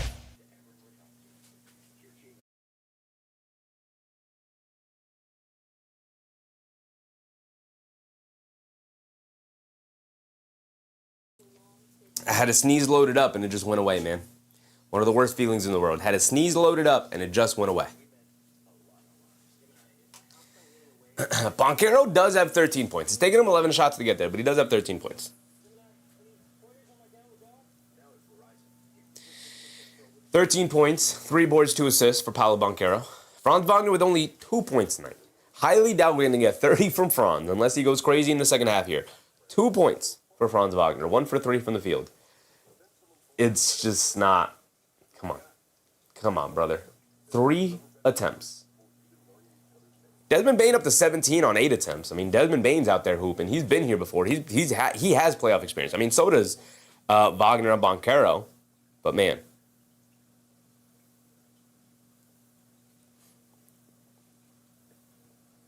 Fear the Deer said Maxey tried to take Wagner's Achilles. Come on, brother. Mr. Gray said I need Maxey to go off. Maxey's sitting with 14 points, 11 shot attempts, 3 assists for Tyrese Maxey here tonight. I also got something else. Oh no, that's the next one. I got Garland for 20 and 8 or something. Naughty said, as someone living in Florida, unironically, yeah, when the heat comes, the freaks come out. Yeah, makes sense. Yeah, makes sense. Brian said, well, you just knew Bane would bounce back.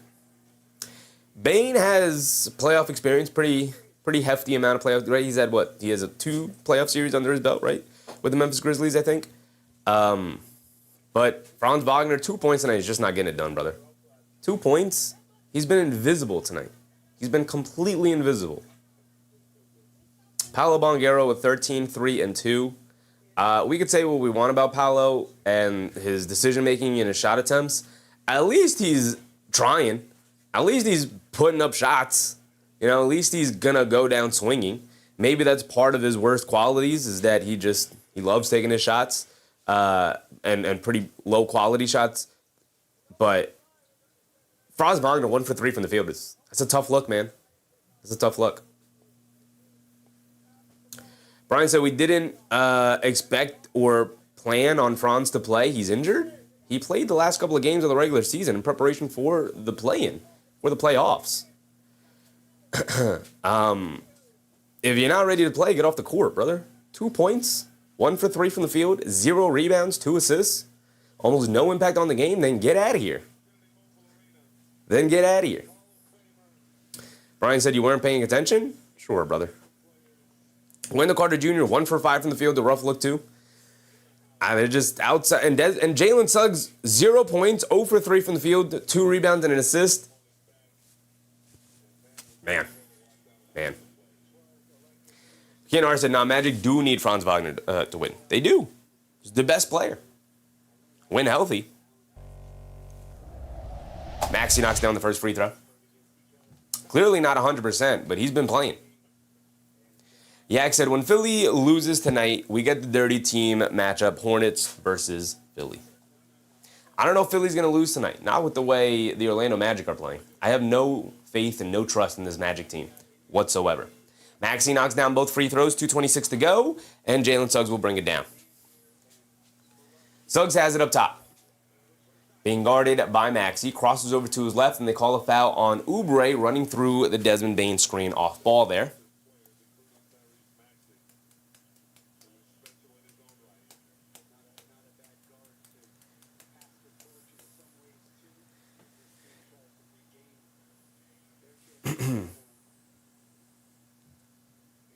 KNR said, Orlando pissed me off this year. I had them over 50.5. Never looked good this year.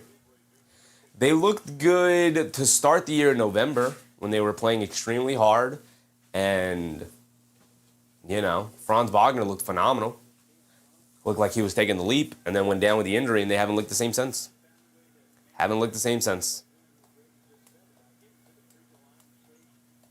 The high vibe with the high vibe. Franz went 0 for 10 or 12 in Game 7 of the playoffs, didn't he? Yeah, he had a rough game that game. I don't remember exactly what the stat line was, but that sounds about right. It was a really, really rough outing for him. Paul George has it up top against Franz Wagner, dancing with it, crosses over to his left, down the lane, stops, turns, spins in the paint, kicks it out. Oubre, right corner 3. Oubre's been lodging it from 3. Can't get that one to go down from the corner, though. Wagner with the rebound, bringing it down the other way. Has it up top, 2 minutes to go, under 2 minutes to go. Wagner coming to his left off the screen, Euros down the lane, kicks it in the corner. Banchero, extra pass, Suggs on right wing 3. Jalen Suggs finally got one to go down. And just like that, Philly up by 3. Why is my score off? What 2 points did I miss? Bane free throws? Either way, 53-50. Pull-up jumper from Paul George gets the foul called on Wagner there. Wagner not happy with the call, obviously. 1:30 to go. Then he said, first balled points. He finally joined the Bald Coalition, and he's not giving us good representation, man. Not giving us good representation here. Paul George at the foul line knocks down the first one. He's got one more coming. Judge that said 11 free throws in the quarter should be a bingo block. I thought about doing stuff like that, but you know, to me, it's like an overly negative thing when we start rooting for more free throws. I think we have free throw attempts. I have free throw attempts for Ben Mathurin in the next one. But I've been pretty hesitant to put stuff like that on the bingo card. We'll see it more as we utilize the bingo card. We'll get a feel for it. Banchero up top, swings through to his right, spins to his left, kicks it out to nobody. It goes out of bounds. Ball going back to the 76ers. Off of the 2 made free throws from Paul George, by the way. So it's 53-52, 120 to go. Mark said goaltending can be in bingo block. It can. We can put goaltending on there.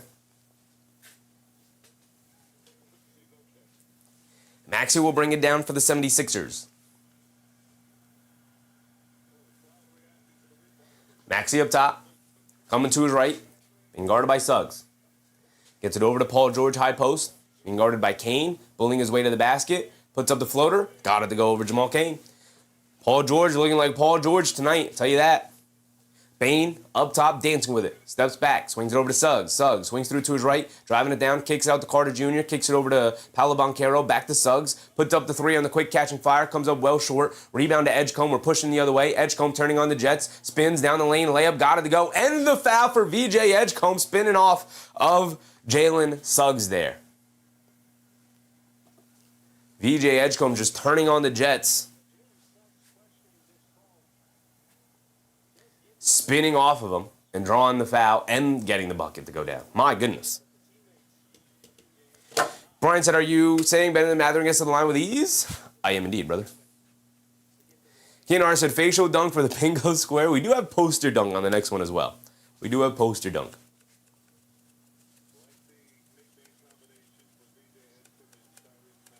I don't know if facial dunk is the phrasing I'd want to go with. The freaks are indeed out tonight, brother.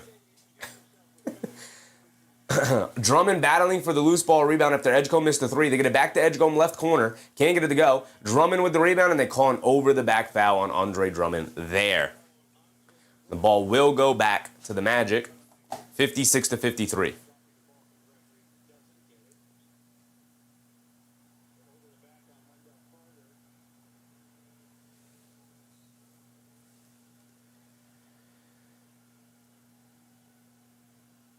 So the ball will go back to the Magic here. 76ers and Nick Nurse in particular, pleading their case to the official.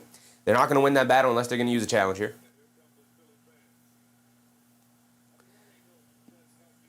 Doesn't particularly look like a over the back from Drummond, but they're in the bonus. So part of the reason they were arguing for it so heavily is that Wendell Carter Jr. is at the free throw line for 2 free throws now.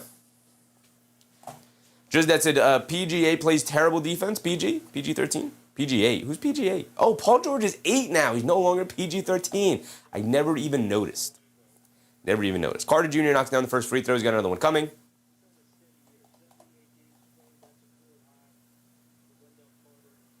Elbowed his head. I didn't see that on the replay, so I guess he elbowed his head. I mean, there's a reason why they didn't challenge it, right? Definitely a foul someplace there. Carter Jr. knocks down both free throws. Maxey bringing it down. Maxey up top, being guarded by Suggs. Crossing over to his left, spinning back to his right, driving it down, kicks it in the corner to Drummond. There's the Drummond 3. There we go. There we go. Andre Drummond knocks it down, baby. Exactly what we needed. Drummond with a corner 3. 26 seconds to go. Jalen Suggs will bring it down. Suggs has it up top, being guarded by Maxey. He's going to wind down the clock as much as possible. It's about a 4-second difference between game clock and shot clock. Suggs to his left off the Banchero screen. Over to Banchero. Foul line. One dribble. Pull up foul line jumper. Can't get it to go. Rebound to Andre Drummond. We're working our way towards that double-double for Drummond as well. Here comes Maxey, a deep logo 3. Can't get it to go off the back of the rim, and that will end our first half coverage here, 59-55. Okay. Going into halftime, here we go. Going into halftime. Kenner said, yeah, pretty soon he's going to be PG-40. We have Drummond hits a 3, baby. Update our bingo card.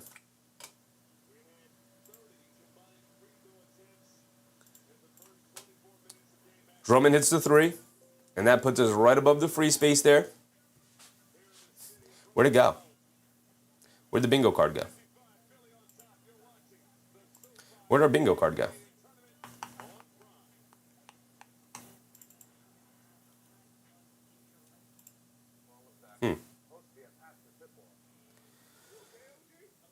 Huh. Where'd our bingo card go? There we go. There we go. So Drummond hits the 3. Drummond hits the 3. So we need a Drummond double-double, which is looking pretty likely because Andre Drummond's sitting with 7 and 7, baby. 7 and 7 in the first half. It's looking pretty likely. We need a 4-point play in for Maxey for 30, which is looking pretty likely. He's got 16. He's more than halfway there. Hold on. We could get bingo tonight. We just need a 4-point play, which is the most unlikely thing in this column here. What else do we have? We have Bona for 3 blocks, and Bona has not been very good here today. Bona is getting outplayed by Drummond, which is why Drummond's getting majority of his minutes, which is fine. Which is fine because we have Drummond on the board here. Grimes 15, 3 and 3. What are we looking at for Quentin Grimes off the bench? Quentin Grimes 11, 4 and 1 for Quentin Grimes. He's going to have an explosive second half, which he's more than capable of doing. Just needs one good quarter to get there. 15, 3 and 3 for Grimes. It's slightly above his average, which is why I took it. He averages 13, 3 and 3. So I gave him 15, 3 and 3 just to give him an even round number like that. Not a round number, obviously 15, but we got a flagrant foul, wedgie. Maxey for 30 seems likely. We have challenge props. Shot clock violation is yet to happen, unless I'm misremembering. We got Bane for 5 threes. Desmond Bane has 1 3. Only 1 3 tonight for Desmond Bane.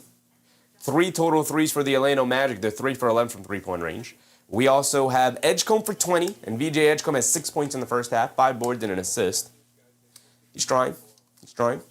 Doubt he gets to 20 unless he has an explosive quarter, which again, he's capable, but we have Suggs for 3 steals.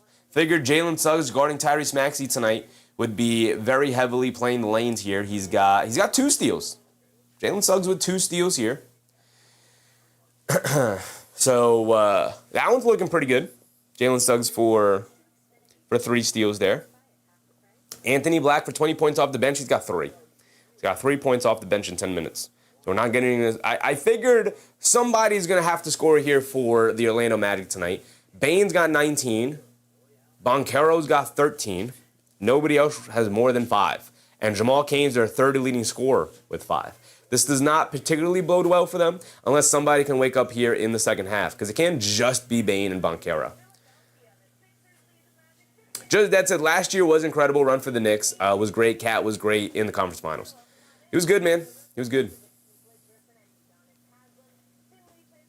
Fear of the Deer said, where are we supposed to have the game, this game yesterday? Were we supposed to have this game yesterday? Like, were we supposed to watch the 76ers play the Magic yesterday? No. I do think that it was weird scheduling quirk where they had the elimination game yesterday, the 9-10 game for the East yesterday, and then the late game was the 7-8 game in the play-in for the West, the Blazers versus the Suns. And today, we have the 7-8 game between the 76ers and the Magic, and then we have the elimination game in the West of the 9-10 game. Just weird. Just weird.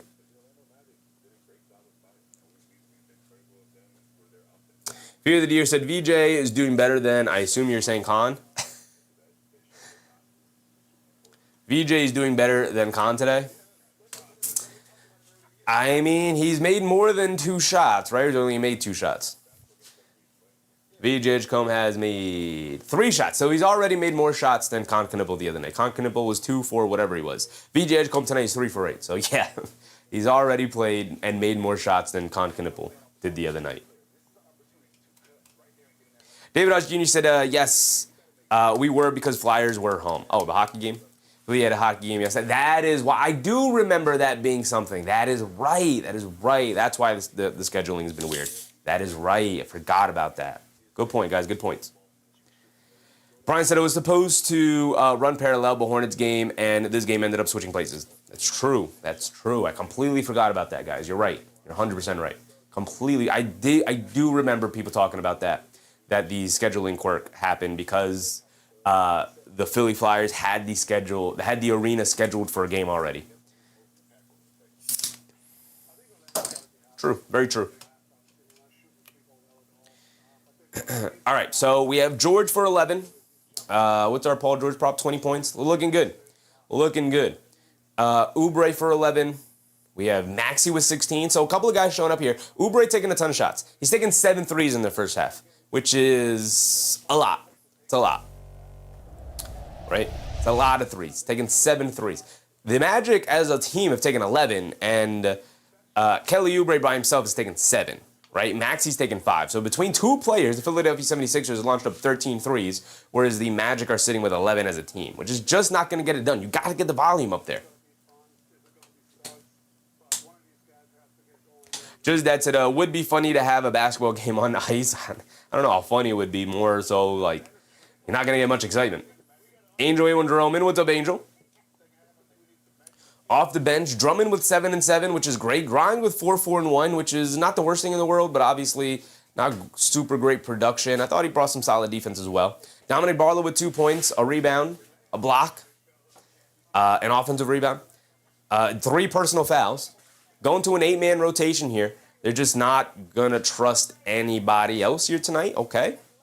We'll see how that works out for them. Honestly, I might try to sneak Watford in there. I guess you more so need another guard. And they don't really have another guard I'd trust. So I get going to the 8-man rotation. The Magic are going with their 9-man rotation. Interestingly enough, no Mo Wagner in this one. They're going with Bataze in that first half. 2 points, 2 rebounds for him. Both of them being offensive rebounds.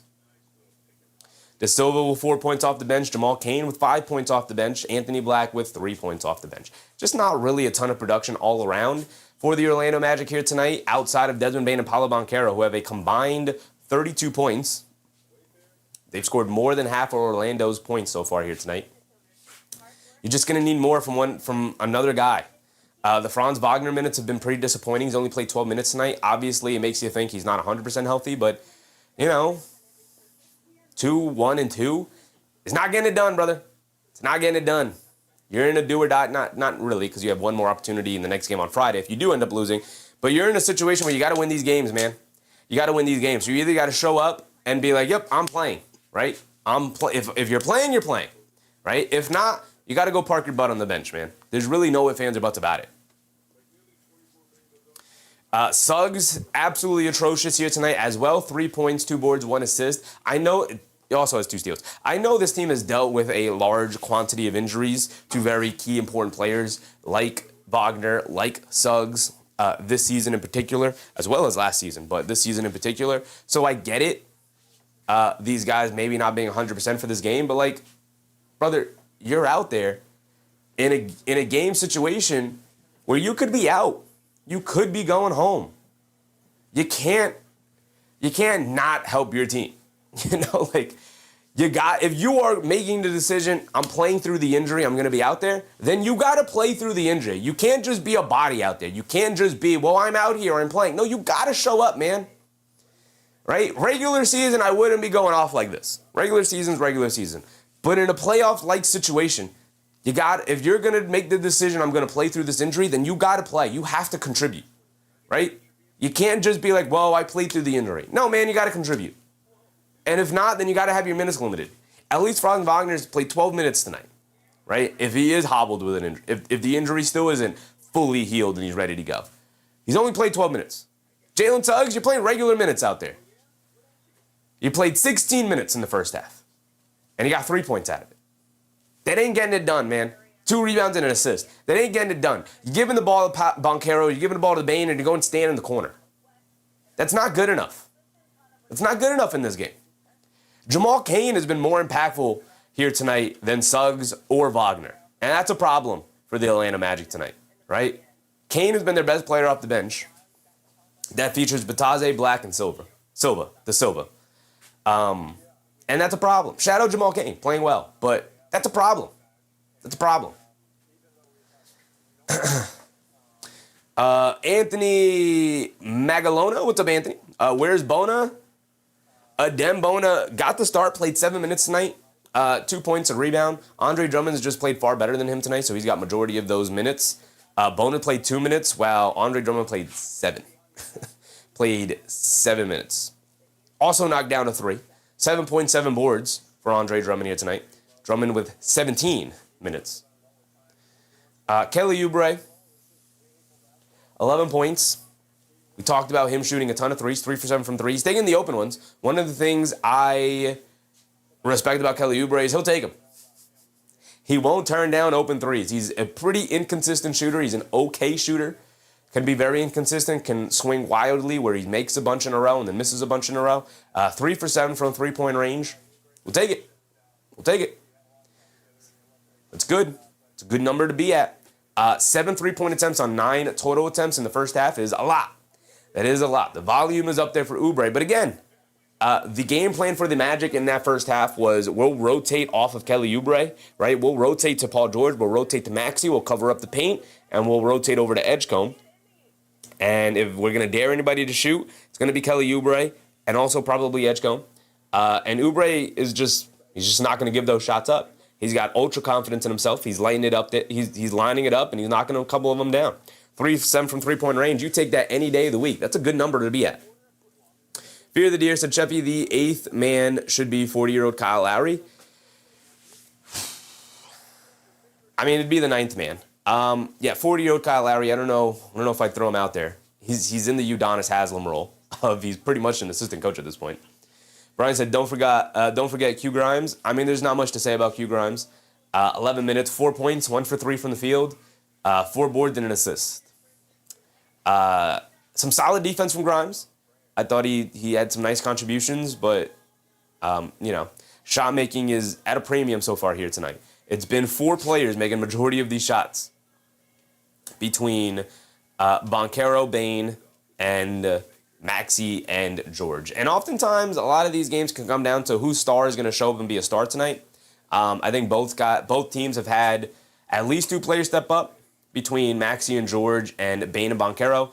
As far as who I trust to show up the remainder of the game, Kelly Oubre's confidence got me going, so I might count on Oubre here. The way Edgecombe drives and the confidence he plays with, I got to think Edgecombe will have a moment here. Drummond played well. He's a big body down low that Orlando seems to really be struggling with. They tend to struggle against bigger players, teams with big centers. Because, again, we talked about it in the pregame. Wendell Carter Jr. just probably not a starting caliber center. And even having a Dembona in the back as a athletic rim-running big is big for Philadelphia, even in the absence of Joel Embiid. We'll see what kind of adjustments Orlando makes. Although there has been conversations of Orlando doesn't really make adjustments, right? Paolo Banchero's kind of come out and said that. So we'll see. We'll see. Nick Nurse generally appreciated to be a good head coach. We'll see. We'll see.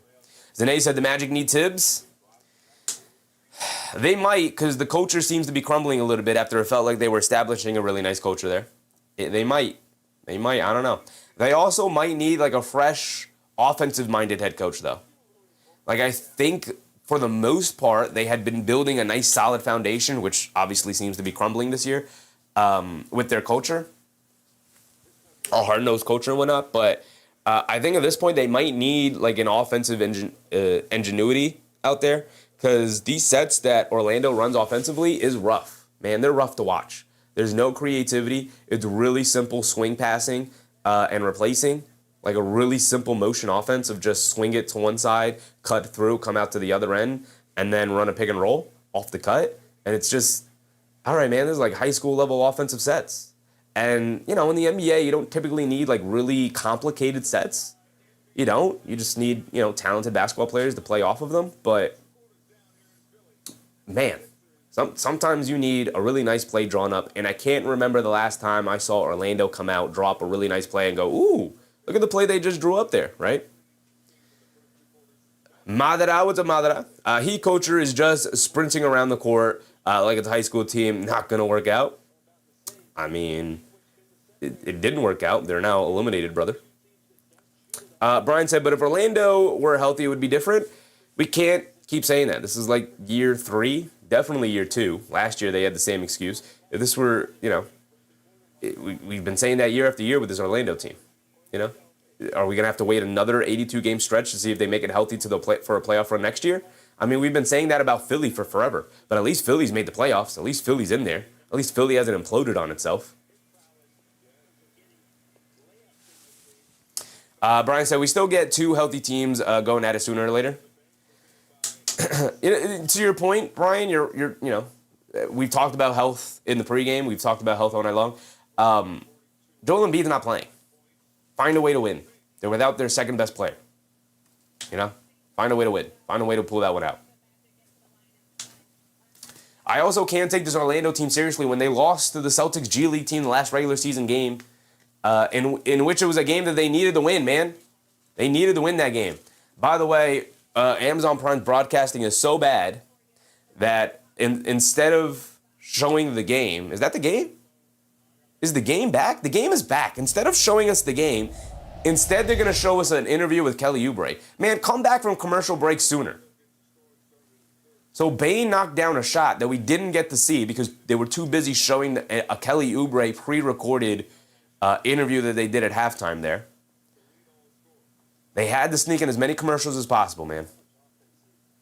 Zane said Maxey can carry. He can indeed carry. He is capable. Bane knocked down the shot, and he's got one free throw coming off the end one that we did not see. We're just going to take their word for it. Kay said they can hire an offensive coach alongside of Tibbs. They cannot, because it is very, very much noted that Tom Thibodeau doesn't use his coaching staff. So I don't think they can. If you're going to hire Tom Thibodeau, you're hiring Tom Thibodeau and Tom Thibodeau alone. Right? You're hiring Tom Thibodeau to do everything, which is part of the reason why Tom Thibodeau is yet to win a championship, but probably will never win a championship. Bane knocked down his and one free throw. Edgecombe up top, shot clock winding down, spins to his right, fall away foul line jumper, off the back rim, can't get it to go. And here comes Franz Wagner pushing it down the other way. Wagner up top, gets it over to Banchero, coming to his right, spins to his left, down the lane, puts it up off glass, got it to go against Paul George. And the Magic retake a 1-point lead. Here comes Paul George bringing it down. He has it up top, being guarded by Banchero. Crosses over to his left, down the lane, in the paint, kicks it out to Edgecombe. Extra pass, Maxey ran up the line, in the paint, kicks it out to Paul George. Extra pass, Edgecombe, wide open. Right corner three, VJ Edgecombe. Got it to go down. And just like that, he's made one more three-point make than Concanipple did last night. Here comes Jalen Suggs bringing it down. Suggs up top, coming to his right, off the Wagner screen, pulls it out, kicks it over to Wagner. Catches, pump fakes, over to Banchero, swings through to his left. They're going under the screens. Banchero doesn't want to shoot the three, so he gets it over to Carter Jr. Now over to Bane. Bane up top, picked up by Bona. They swing it out. Banchero wide open. They don't close out to him. He tries to attack the closeout, but there is no closeout. He has to throw up a shot at the foul line. Comes up short. It's a shot clock violation. Paolo Banchero not comfortable out on the perimeter here tonight. Trying to attack off the bounce after Paul George did not close out when he was wide open from three. He had a pump fake and tried to attack as if Paul George closed out. He did not. He did not. Edgecombe up top, hands it off to Maxey. Maxey coming to his right, off the bonus screen, driving it down, stops, turns, loses his handle, and it's going to be a jump ball. And we're going to get a jump ball. That's another bingo card. It's another bingo spot on the card. We got a jump ball.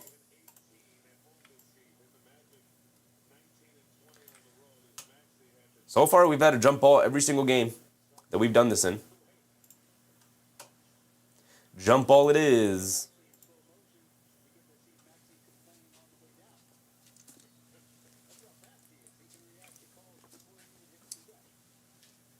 Jump ball. Orlando wins it.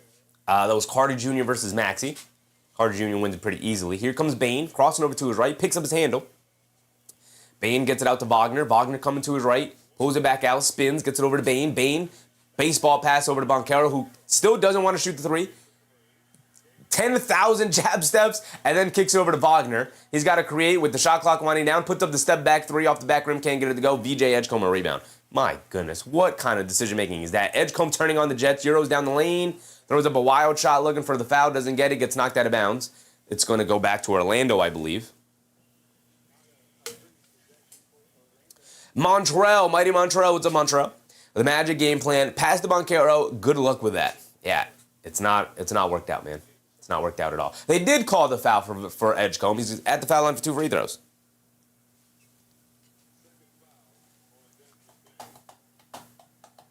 VJ Edgecombe knocks down the first free throw. He's got one more coming. VJ Edgecombe up to 10 points, by the way. Up to 10 points for VJ.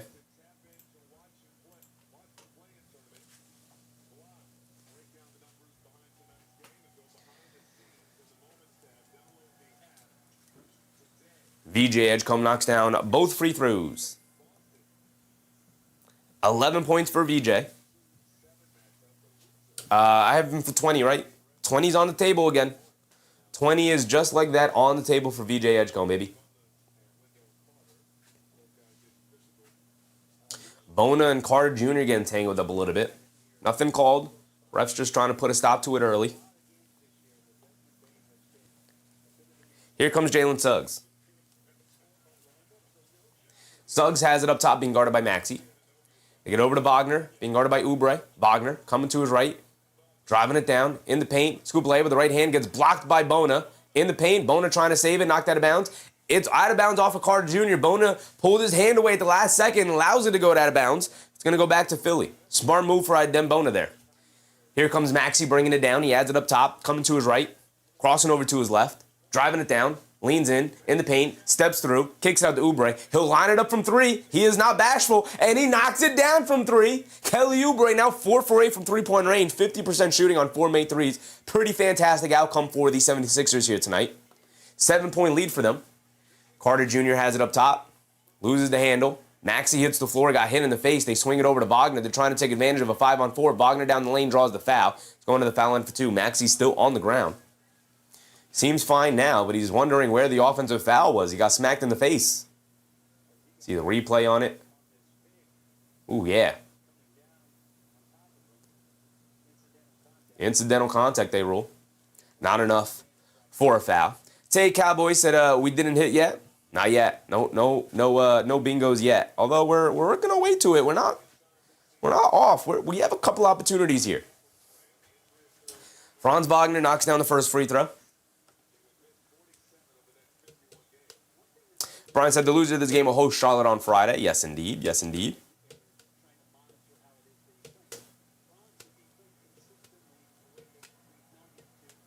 Franz Wagner knocks down both free throws. And maybe we can get Franz Wagner being a little bit more aggressive here. They need it. And what do we got here? We got more technicals. Some more double technicals. This time on Carter Jr. and Bona. Still getting tangled up and jostling for positioning and talking. So the referees already told them to cool it, and they didn't cool it, so they hit him with the text. Just to really hammer home the point of relax, guys, relax. Paul George in the paint, ball knocked out of his hands by Bane, loose ball. Paul George picks it up and flips behind his back to Bona, but gets stripped by Carter Jr. Great, oh, that's by Banchero, stripped by Banchero, excuse me. Great hands from Paolo Banchero there as he brings it down. Banchero up top, attacking to his right, down the lane, in the paint, scoop lay with the right hand, can't get it to go, battle for the rebound, picked up by Carter Jr., they're swinging around, Bane, pass fake, down in the paint, kicks it out to Suggs, right wing three for Jalen Suggs, and he comes up short, rebound to Edgecombe. Edgecombe rebounding the heck out of the ball here tonight, and he'll bring it down the other way. Edgecombe has it up top, on the right wing now. Over to Paul George, back to Edgecombe. Edgecombe trying to get it back to George. They do. He's being guarded by Bane. Paul George spins off of him, fall away jumper out of the high post, and he got it to go down. Vintage Paul George there. Back up by 7 they go, and a timeout for the Orlando Magic with 7:50 to go here in this third quarter. Philly starting to build some momentum.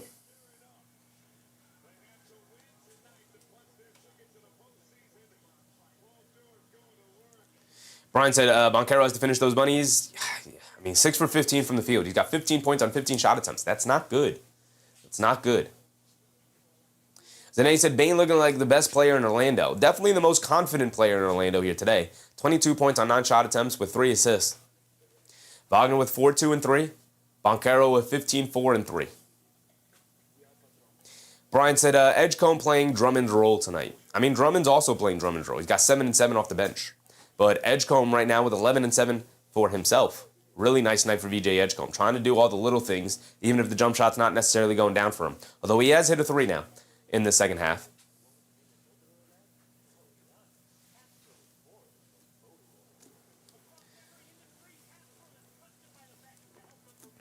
Banchero for 30. Not looking as likely as it did earlier, unless he hits a hot patch here. The Anthony Black for 20 is not looking good. The Franz for 30 is not looking good. We've yet to have a challenge here tonight. So we can have a failed challenge or a successful challenge. No flagrant foul yet, but it is getting chippy. We could see one. Queen said if he didn't, we got a shot clock violation. We would have gone. Have we gone a shot clock? We have gotten a shot clock violation, by the way. You guys missed it. We did get a shot clock violation. Banchero shot that short jumper and they tried to kick it back out to Wagner, and it was a shot clock violation. Y'all missed it. Y'all not letting me know what's going on with the bingo card here. We got a shot clock violation.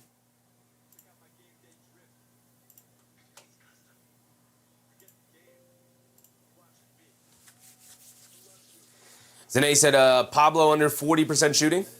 He is indeed. Zane said, I tried. You gotta keep putting it in the chat. You gotta keep putting it in the chat until I fill it in. Madara said, is Melo going to get suspended for the next game? I don't know, brother. We gotta ask the commissioner. We gotta wait for the ruling.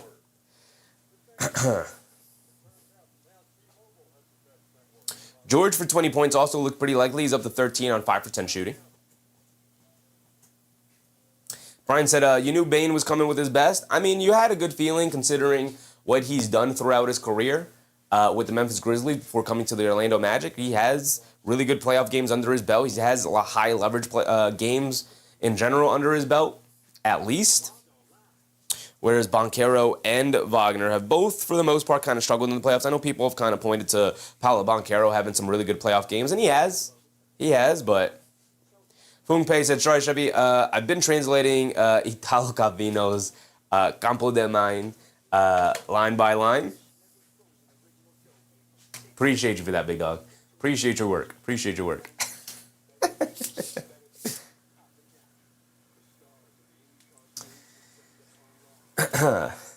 I mean, shot clock violation doesn't really help our case so far here. We still need Bane threes, George for 20 points, Edgecombe for 20 points. I will say, George for 20 points and Edgecombe for 20 points, pretty decent chance. George sitting with 13, Edgecombe sitting with 11. Bane for 5 threes is the one that seems pretty unlikely right now. Brian said, Banchero, yeah, that Magic Cavs playoff series was fire. Yeah, he was good there. He was good there. Did not necessarily play that well against the Celtics. But he does have good playoff games under his belt, Banchero does. Banchero spins off of Edgecombe, uses the off arm. Oh, spins off of Paul George. Uses the off arm, smacks him in the head, waving the other arm away. And it's an offensive foul. Ball going back to the 76ers here. They have the 7-point lead. How far can they push it? They've had opportunities to push the lead earlier in the game, and they weren't able to capitalize on any of them. Can they start capitalizing here in the second half? Maxey driving it down, flips up at the rim looking for a foul call, doesn't get it, and it's out of bounds. It's going to stay here with Philly. I would not challenge this if I was Orlando's coach. Maxey saying, yes, please challenge that. It's definitely off of Maxey. They're going to change the call and give it back to Orlando? They are going to change the call and give it back to Orlando. Orlando obviously would not want to challenge that because it would probably end up sending Maxey to the foul line. But either way, here comes Orlando. They do change the call. Suggs gets it over to Carter Jr. Carter Jr. up top. Swings through to his left, down the lane, and the paint gets swatted out of there by Adem Bona. He picks up the loose ball, but Edgecombe comes in and steals it right back. Here comes Paul George bringing it down. What a play from Adem Bona there. A dribble pull-up three for Paul George, comes up short, careens off the side of the rim, and now here comes Bane off the long rebound. Bane hit ahead to Suggs. Suggs down low to Banchero in the high post, and he gets fouled by Paul George. Mark said, bingo's going to be added to the YouTube description. I guess we do have to add it to the YouTube description. You're right about that.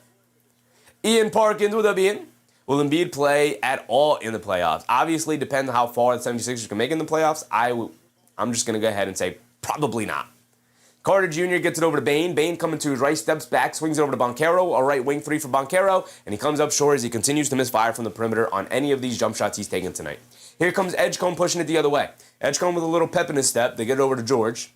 George coming to his left, dancing with it. Side step, step back, left corner three, comes up short. Adem Bona battling on the glass. Suggs able to grab it. Here comes Jalen Suggs pushing it the other way. Suggs fending off Adem Bona in the paint. Pump fakes, kicks it out. Wendell Carter Jr. is the trailer. He's going to pump fake, swings it out to Banchero. Banchero down the lane. Gets swatted out of there by Adem Bona. And now here comes Edgecombe. Back-to-back blocks by Bona. Edgecombe hands it off to Maxey. Maxey pump fakes. Driving to his right, sidestep, right wing three. Can't get it to go. And a rebound.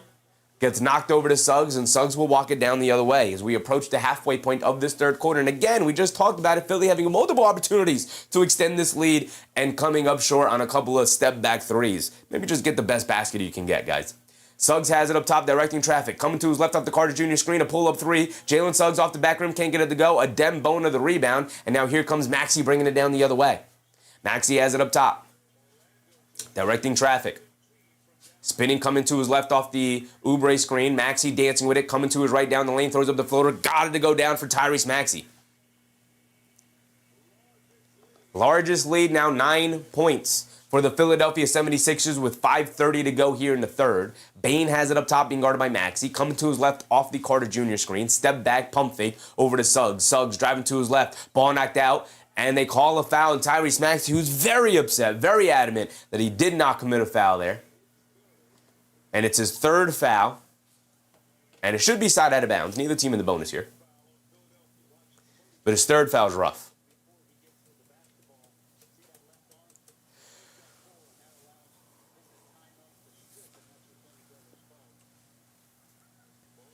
Anthony Black will inbound it. They get it into Banchero. Banchero being guarded by Paul George.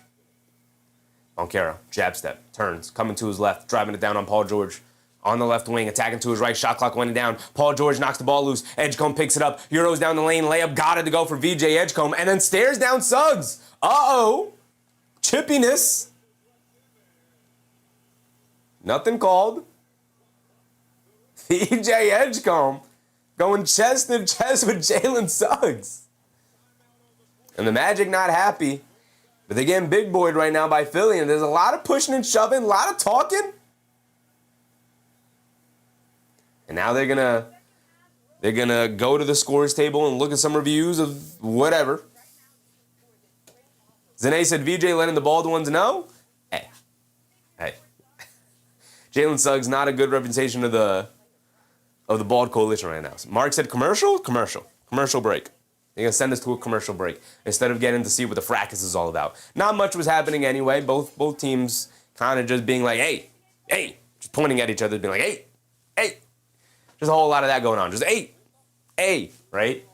Just they're holding me back. But if they weren't holding me back, a lot of that going on. So, Cash said Wendell needs to score 2 more points. We'll see. He's got 4 points on 1 for 6 shooting here tonight. Not great.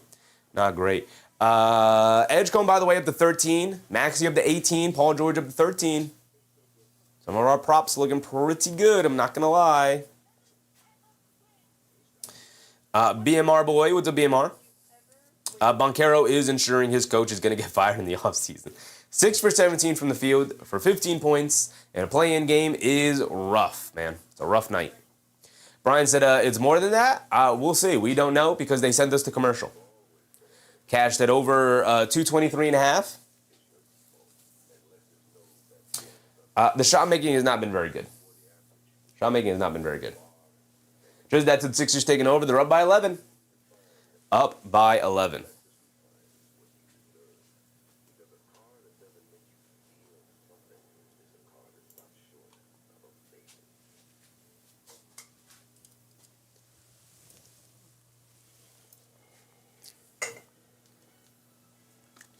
$11-point game, 73-62. Eric said this game is very slow. There hasn't been a ton of NBA action, a ton of NBA excitement, right? Like it hasn't been a fast up and paced game, a fast-paced up and down game. And that's mostly because the Orlando Magic don't really want to play that way, right? The Orlando Magic want a grinded out game. That was kind of what their culture was last year, what they were able to build up as a mean and tough defensive-minded team last year. This year, they still have that same pace and that same mindset, but not nearly the level of defense and physicality this season as they played with last season. Cash said that's because there are 2 weird teams. They're good, but then they suck. Yeah, also 2 teams playing with injuries. They're going to show the replay here. Edgecombe got the Euro layup past Suggs and then kind of walked him to the stanchion. Weird play. And then Suggs obviously felt some type of way about it and shoved him out of there. Shoved him out of the way. And then obviously other players got involved. And Oubre and Bane. Oubre was talking to the official, and then Bane came over, and Oubre immediately made his way over to Bane, like, all right, brother, I'm not letting you come in here, old alligator arms. Queen said no insanity. No insanity. Not a ton of intensity with. Not a ton of intensity. They do call the technical foul on Edgecombe there. So Suggs had the foul line for one. The officials have done. They've had a hand in neither of these teams really being able to stretch their arms defensively with how many fouls they have called here. Mark said Tony Brothers is a strange one. I'll never look at Tony Brothers as the same after that Jeff Teague story that he told, man. I'll never look at him the same. Weird dude. Really weird dude. Anthony Black has it up top after the made free throw, by the way, from Suggs there. So 73-63, 5 minutes to go. Banchero up top, coming to his right. Maxey switched onto him. Banchero dancing with it. Spins to his left, down the lane, gets stripped by Maxey. Loose ball, Drummond knocks it over to Paul George. Great defense from Maxey. Good job from Drummond to get it over to George. Oubre has it up top, pulls it back out. Oubre hands it off to Maxey. Maxey coming to his right, pulls it back. Double step back, straightaway three, a deep one, can't get it to go. Battle for the rebound, Carter Jr. picks it up. Here comes Anthony Black bringing it down. He's been very quiet tonight for the most part. Black on the left wing, coming to his right, being guarded by Paul George. Crossing over to his left, swings it out. Banchero up top, swings it over to Carter Jr., catches, pump fakes, kicks it in the corner. Anthony Black a three, too strong, can't get it to go. Long rebound, Paul George able to pick it up. Quick outlet to Edgecombe, and Edgecombe will bring it down. Both teams misfiring here in this third quarter. But the 76ers have managed to build up this 10-point lead. 73-63. Edgecombe up top, being guarded by Banchero, dancing with it. Edgecombe putting the handles on, and they hit him with a carry. There's a travel. If we didn't want to call the travel earlier, there's a travel there. A carry, which technically I guess is a travel. Eric C. What's up, Eric? Eric said Magic pulling a Houdini. They might just want to get their coach up out of here, man. There's just the intensity here tonight is a far cry from what we saw in last night's games, in both of those games. I also just don't think the Orlando Magic are a very entertaining team to watch. Brian said, that's who Chevy's rooting for, Philadelphia. I don't really care who wins, because either one of these teams are getting smoked by Boston in the first round. And then the other team, even if they do make it past the Hornets, getting smoked by Detroit in the first round. So it don't really matter to me. Not like it's going to impact my Knicks. They throw the lob up to Anthony Black. Good pass from Wagner. He gets fouled on the alley-oop dunk attempt. Drummond fouls him. Good job by Drummond to not give him the easy layup, by the way. But Anthony Black will go to the foul line for 2 free throws at least.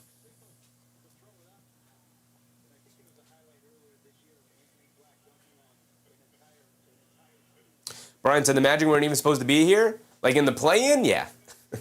Weren't even supposed to be in the play-in. And they might not even make it to the playoffs, as Anthony Black misses the first free throw. Brian said, oh, and now it's your Knicks? It's always been my Knicks, brother. I've never once made the assertion that it wasn't ever my Knicks. It's always been my Knicks. I don't know where you've been, brother, but it's always been my Knicks. Anthony Black missed the first free throw. We already have our 2 consecutive missed free throws. And he does knock down the second one.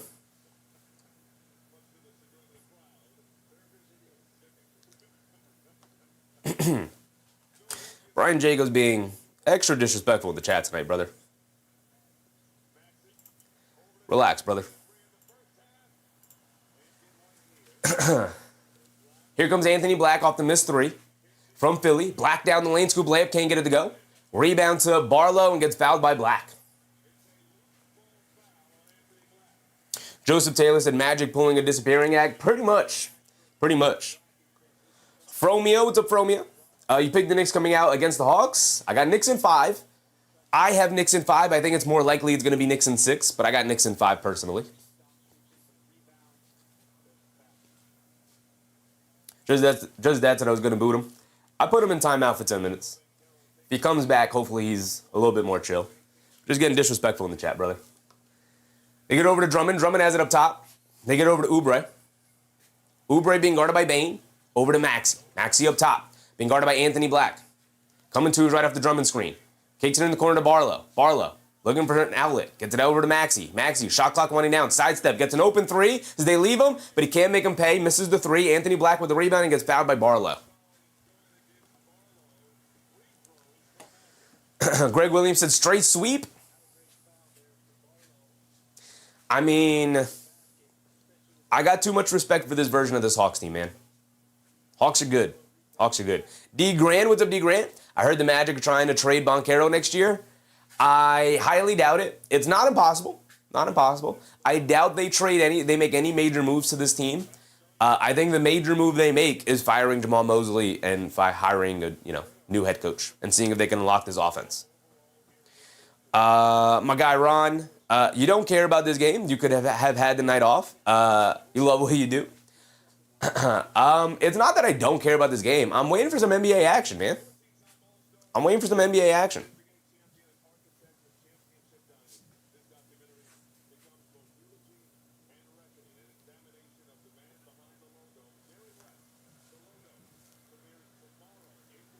Anthony Black knocks down both free throws.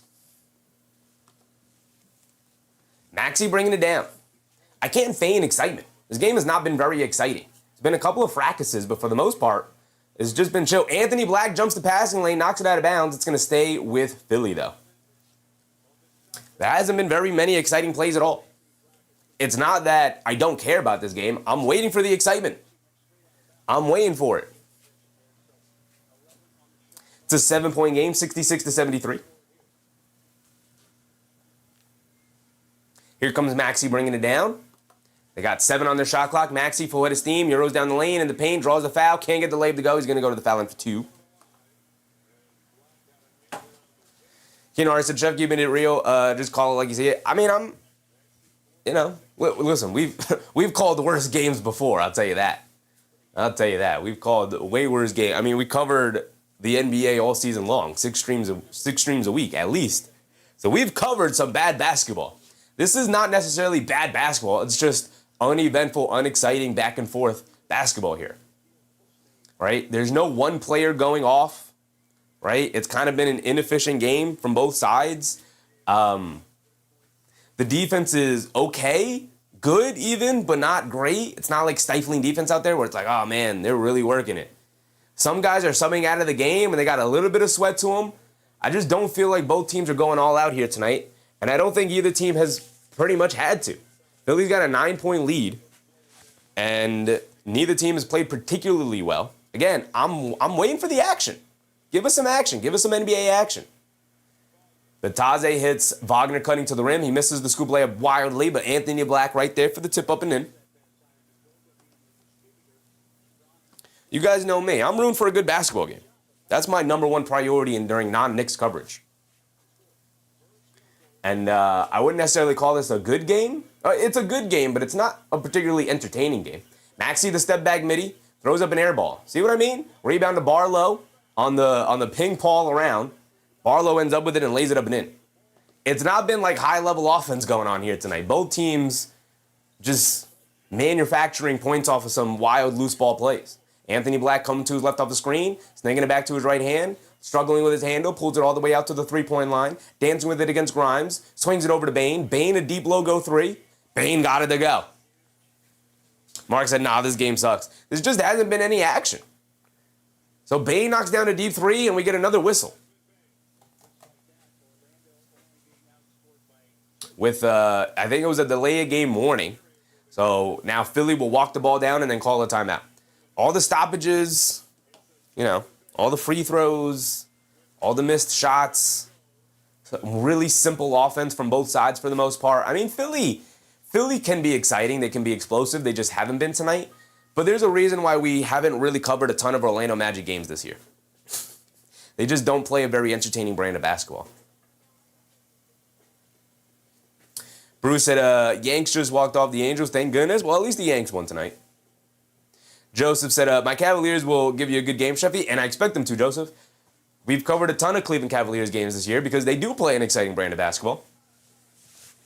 Right? The Magic, the Lakers were on the unofficial ban list this year for majority of the season because they just don't really play a fun brand of basketball to watch. Mark said, I blame the whistle. Whistle's not been great.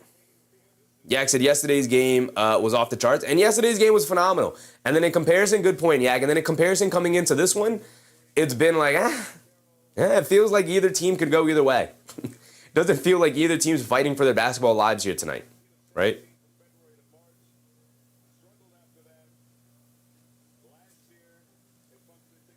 Star said, this is an important game for the 76ers to prove that their entire team isn't just Embiid. I mean, they played majority of the season without Embiid to get to this point. I don't think they're trying to prove that. I think, they would like to extend their season as long as possible to maybe try and get Joel Embiid back, which I don't think is probably going to happen considering they'd have to play Boston in the first round anyway, but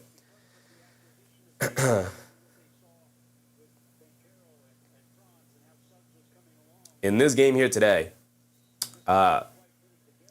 against a struggling Orlando team, it's not been a great statement game, if that's indeed what they were trying to do.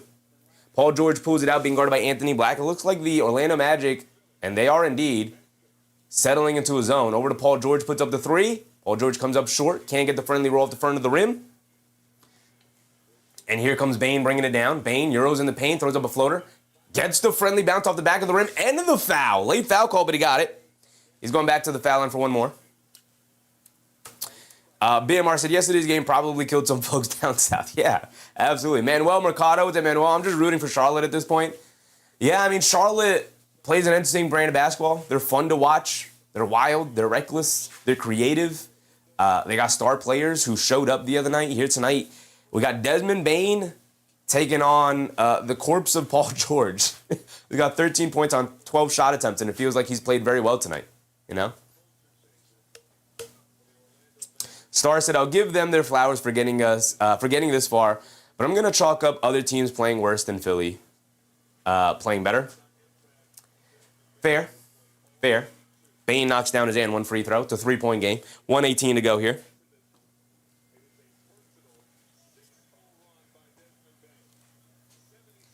Edgecombe hands it off to Oubre. Oubre hands it off to George. George over to Edgecombe. Edgecombe swings through to his right, off the Drummond screen, slips it over to Drummond, kicks it in the corner. Oubre, and no hesitation three. Oubre comes up well short. Maybe barely grazed the rim, but it looked like an air ball. Here comes Bane bringing it down. Bane up top to Black. Black down the lane and gets fouled by Quinn Grimes. Get your hands out of the cookie jar, Quinn Grimes. Anthony Black going to the foul line for two.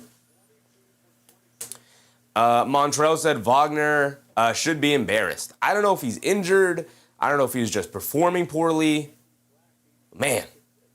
Whatever the case may be, you can't be out there on the court and play poorly, man. You can't. Zane said, yes, crop top, LaMelo goes ham.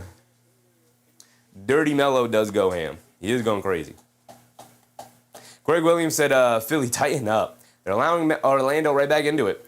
We've talked about it all night where Philly has had these opportunities to really blow this game open and just missed opportunity after opportunity. Drummond, another rebound, by the way. He's got 7 and 8.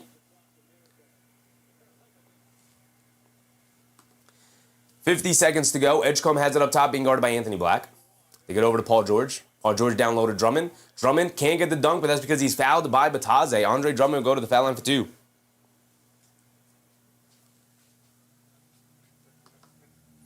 Star said, remember when the 76ers were up by 10? Pepper's Farm remembers. Bataze fouls Drummond there. Drummond's going to get the 2 free throws. We need Drummond for a double-double. He's got 8 rebounds. He's got 7 points. Give us these 2 free throws, Andre Drummond. He's not a very good free throw shooter at all. So there's that. Christian Blaze said, Orlando did a good job by trading for Bane. They need a couple of good more trades like this for shooters, like Luke Kennard, Sam Hauser, even Con Knippel, if they can. Well, they're not getting Knippel. He's on a rookie contract. Hauser's not going anywhere from Boston. They love Sam Hauser there. Luke Kennard, sure. Go get Luke Kennard. That's a gettable player. But the Lakers traded for him, so I doubt they're going to do that. Vic Krejci is a guy they can go get. As far as shooters out there, I don't know. They just need a more creative offensive coach, man. Watching their offense here tonight, it's extremely simple stuff, which, isn't always the worst thing in the world, but man, Drummond knocked down both free throws, by the way. He's got 9 points.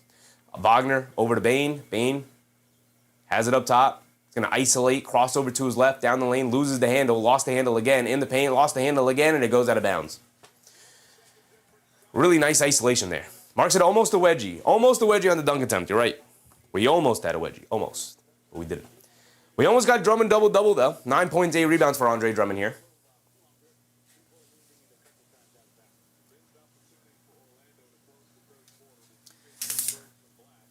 So Anthony Black missed 2 free throws. Desmond Bane just loses the handle and it goes out of bounds. And it's a 5-point game, and Maxey has it up top being guarded by Suggs. Maxey dancing with it. Shot clock down to 10. Game clock down to 10. It's about a 1 second difference between game clock and shot clock. Maxey dancing with it. Crosses over to his right on Wagner. Mid-range pull-up jumper for Maxey. Comes up short. Can't get the friendly bounce. Loose ball. Jalen Suggs picks it up, and that'll be the end of the third quarter. Mark said it's terrible. What's up with the Magic jersey font? I got to take a look at it. Yeah, it's not great. It's not great. There's just not a lot of personalities with the way they design jerseys nowadays, unfortunately. I've talked about this before. Zane said, like McHale, but playoff second round McHale. Just that said, VJ double-double, been good bingo.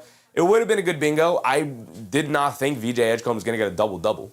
I try to put stuff on the bingo card that feels like hovers around a player's averages at least, rather than like a betting thing where it's like, hey, VJ Edgecombe for a double-double. Like, that's unlikely to happen, right? He averages like 5 boards a game. Then he said, referring to cookies. Montrell said this is a high-scoring basketball game. 79-74 at the end of the third quarter. It's not a high-scoring basketball game. This is a very average, at best, scoring basketball game here. Mark said the Disneyification. The Disneyification. Like overall of the Orlando jerseys or of the NBA jerseys in general. Because I think it's more of a modern contemporary thing taking over where everything's super simplified. But in doing so, there's just no personality. I feel like we're starting to come out of that. Like really modern, simplistic, straight-lined, squared-off kind of designs. But NBA still rocking with it. Really simple jerseys.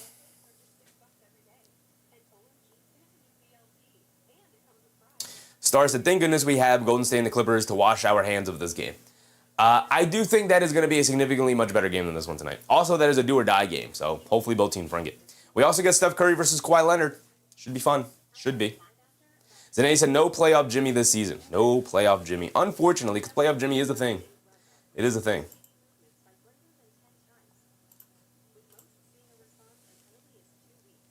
Mark said, retros are coming back. I mean, people have always liked the retros, but part of the reason why people like the retros and part of the reason why they're coming back is a multiple of factors. Number one, the modern jerseys are so bad that people are like, please give me something good. Give me the retros. At least they were good. That's one reason. Another reason is the NBA gets to bring them back as retro jerseys and resell them to people who maybe bought them back in the day and like get new customers of like, yeah, you have your new jersey, but you also have the retro version of the jersey, right? So that's another thing. It's just a business thing of like continuously bring back retro jerseys to resell them to people all the time. And then the other thing is nostalgia-based, which plays into that last point I made of people remember a time where they maybe were really in the NBA, really into the NBA back in the day, and maybe as they got older, they fell out of it a little bit more, but they remember the retros, and they see it, and they get nostalgic, and maybe it can bring fans back to the NBA and whatnot. None of it is done in good faith, I will say. Benzino said, you don't like LA.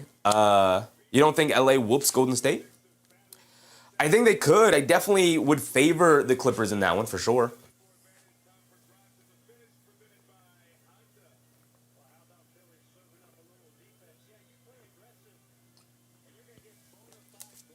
By the way, we didn't check real quick. We didn't go over the box scores. Part of the reason I want to look at the box scores real quick is we were about to start the fourth quarter. Is blocks, Bona blocks.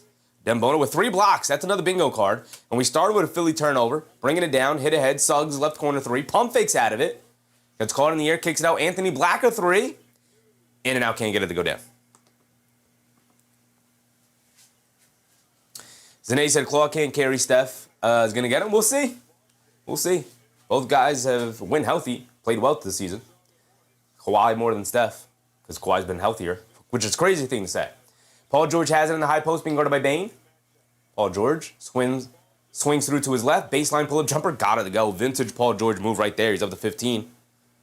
I got Paul George for 20 on the bingo card. We do have Bona blocks. We're going to update it during the first stoppage in play. Bataze has it out by the three-point line, hands it off to Bane. Bane picks up his handle and turns it over. Comes Maxey bringing it down over to Edgecombe. In transition, a pull-up 3. VJ Edgecombe throws up an air ball. Goes out of bounds, wide right.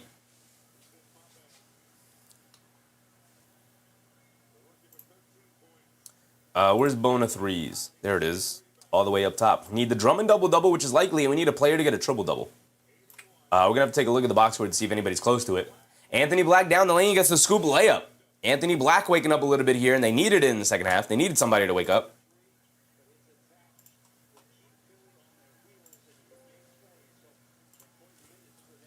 Maxey has it up top, coming to his left. Being guarded by Wagner.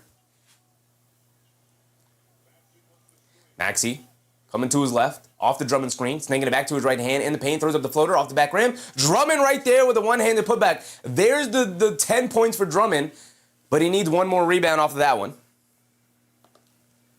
Franz Wagner has it up top, spins off of George down the lane, throws up the floater, got it to go down for Franz Wagner. I mean, when Franz Wagner has gotten aggressive and had the ball in his hands, it's looked solid. It's only his second made basket of the night. But for the most part, he's looked solid when he's looked to attack like that. Edgecombe has it on the right wing, pulls it out, he's being guarded by Wagner. Lobs it over the top to Paul George. It's going to end up in a turnover. Paul George did not have positioning, arguing that if Desmond Bane grabbed him. Either way, Desmond Bane with the step back 3, got it to go. For Desmond Bane, he's got 3 threes. 83-81. We need Desmond Bane for 2 more threes, by the way, for our bingo card. He's up to 31 points here tonight. Maxey has it up top. Coming to his right, Suggs sticking with him. Maxey pulls it back out, shovels it over to Paul George in the right corner, being guarded by Wagner. Jab step, puts up the right corner 3 for Paul George. Comes up well short, barely grazes the rim. Black with a running start on the rebound. Over to Bane. A heat check deep 3. Off the back rim, can't get it to go. Edgecombe with the rebound. Hit ahead to Maxey. Maxey bringing it down, picked up by Suggs. He's going to wait for his teammates. Maxey, quick crossover to his right, rejecting the screen. Down the lane in the paint, reverse layup. Got it to go. For Tyrese Maxey, he's looking for a foul too. He doesn't get it, but he does get the basket. Bane 30 bomb. Oh, that's right. Oh, no, we don't have Bane.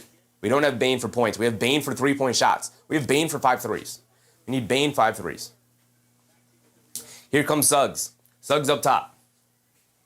Gets it over to Wagner. Wagner being guarded by Paul George. Swings through to his right. Driving it down, blows right past him in the paint. Gets the finger roll layup to go down. And it's a 2-point game. And we're going to get a timeout. We're going to get a Philadelphia timeout. 2-point game. And it feels like Orlando's starting to build some momentum here. Christian said, yeah, nobody is close for a triple-double, but Bane is definitely hitting 5 threes. We'll see. Now 3 for 4 from 3-point range. Had a little bit of a heat check 3 there in transition with the defender flying at him. He's got 3. He needs 2 more. What do we got here? So Christian said nobody's close to a triple-double. Yeah, Banchero 15, 4, and 3. No. Anybody off the bench? Not really. Anthony Black with 10, 6, and 3. I'm standing in the way of all the scores. My bad. Jose Cruz with the Jose. I think Golden State wins because Steph Curry has something to prove. Steph Curry doesn't have anything to prove. He's Steph Curry, brother. Jay Go Dummy. What's up, Jay? I need Bane for 2 more 3-point attempts. Attempts? We'll see. Anybody close to a triple-double? We already established probably not. Doesn't look like it, no. Doesn't look like it. Andre Drummond with 11-9. We need 1 more rebound for Andre Drummond, though. I'll tell you that. What do we have anything else here? Edgecombe for 20 points. He's got 13. Paul George for 20 points. He's got 15. We need Maxey for 30. He's got 22. All these things on the table right now. Banchero or Wagner for 30. Doesn't seem like we're going to get that. Wagner with 8, Banchero with 15 on 17 shot attempts. Really rough night for Paolo Banchero from the field. Christian Blaze said, Suggs is 1 steal away from bingo. How many steals do we have for Suggs? Suggs with 3 steals. He's got 2. Jalen Suggs with 2 steals right now. 1 more steal away. Good point, Christian. Good point. Good eye. Good eye. What else we got? Edgecombe 20. Anthony Black for 20 off the bench. He's got 10. He has an explosive fourth quarter here. It's possible. Grimes 15, 3, and 3. What are we looking at with Quinn Grimes? I know he's not really scored here tonight. He's sitting with 4 points. 4 points, 4 boards, 1 assist. Not a great night for Quinn Grimes. Nobody with a triple-double. No flagrant foul, no wedgie. Maxey for 30, possible here. 4-point play. Still yet to see a 4-point play here tonight. With triple-double not looking likely from anybody. Nobody close to it. It's not looking like we're going to get the top row. So we're going to need a Drummond double-double, Maxey for 30, and a possible 4-point play. That's what we're going to need. I think that's our best bet, is this column right here for a bingo. Because it doesn't look like we're going to get Franz for 30 either. Nothing else really close to getting the bingo, so. Yeah, it's looking like we're going to, because we're close to a Drummond double-double. Maxey for 30, he's got 22 points now. He's going to look to take over in this fourth quarter with it being close. So I think Maxey for 30 is pretty safe as well. We're going to need them to get a 4-point play, and I think we'll be all right. I think we'll have our first bingo if that happens. Got to be room for the 4-point plays. Then they said failed challenge, flagrant, and 1 steal from Bane. Failed challenge. Where's the failed challenge one? Oh, on the diagonal. Yeah, failed challenge. Suggs for 3 and a flagrant on the diagonal. Forgot about diagonals. That's right. Paolo for 30 looking like it's not going to happen, so this diagonal is not going to go. All right, we got a diagonal too. Failed challenge, possible. Flagrant foul, possible with how aggressive this game has been here tonight. Suggs 3 steals, he's 1 away. So we do have a diagonal. We have a couple of things we can root for here tonight. Here we go, we're back in. Philly will bring it down. Christian said, you might hit 5 in a row if George gets 20 points, Bane 5 threes, and VJ with 20. We could. We could. Oh, yeah, Bane 5 threes, Edgecombe with 20, George with 20. That's also on the table. Absolutely. Good eye. Absolutely. Here we go. Edgecombe, foul line, puts up the jumper, comes up short, gets the friendly roll, though, for VJ Edgecombe there. 87-83. Anthony Black up top, over to Carter Jr. Carter Jr. hands it off to Suggs. Suggs coming to his left, on the left wing, attacking, has a lane, kicks it out. Banchero up top, Anthony Black, a 3. Got it to go for Anthony Black. And it's a 1-point game, under 8 to go. Here comes Tyrese Maxey bringing it down. Under 8 to go here. Maxey coming to his left off the Drummond screens. Splits the defense down the lane, throws up the floater. Got it to go for Tyrese Maxey. He's also looking for the foul on the push in the back. He doesn't get it, but he does get the floater. Here comes Bane pushing the other way. Bane stops up top, gets it over to Suggs, inside to Banchero. Banchero gets stripped by Edgecombe and gets it over to Oubre. What a steal by VJ Edgecombe there. Here comes Oubre down the lane, stops, turns, pivots, kicks it out to Maxey. Maxey just heaves it up at the rim, but that's because there's a foul on Oubre on the pass out.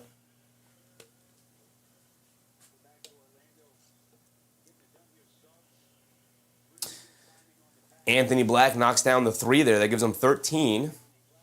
7 away for Anthony Black. Maxey up top, coming to his left off the bonus screen. Double step back 3 for Tyrese Maxey. Got it to go down for Tyrese Maxey. Answers right back with the 3 of his own. Like we said, Tyrese Maxey's going to look to take this one over down the stretch. He's up to 27. Suggs crosses over to his left, down the lane, leans in, step back, mid-range, fall away. In and out, can't get it to stay. Battle for the loose ball rebound. Bona picks it up. No Andre Drummond? We're going to pull Andre Drummond out of the game when he's missing 1 more rebound for our bingo card? Come on, that was a lock. Maxey has it up top, pulls it out. He's being guarded by Anthony Black. Calling for a screen. Maxey coming to his left off a high screen from Bona. Maxey attacking, mid-range, foul line, pull-up jumper, comes up short. Rebound goes over the fingertips of Adem Bona there. Suggs picks it up, tries to get over to Bane. And Bane just can't catch the ball and knocks it out of bounds. Normally, I'd put the blame on the passer, but that's just the simple bounce pass. Bane just can't handle it. Maxey has it up top, being guarded by Suggs. Blows past Suggs in the lane. Another floater. Another basket for Tyrese Maxey. And just like that, it's an 8-point lead for the Philadelphia 76ers. Just like that. Tyrese Maxey looking to take over. He's got 29. So then he said it's going to be a flagrant call, failed challenge, and a Suggs steal. We'll see. Suggs struggling to stay in front of Tyrese Maxey here, as everybody tends to do. We are approaching the halfway point. 6:24 to go here.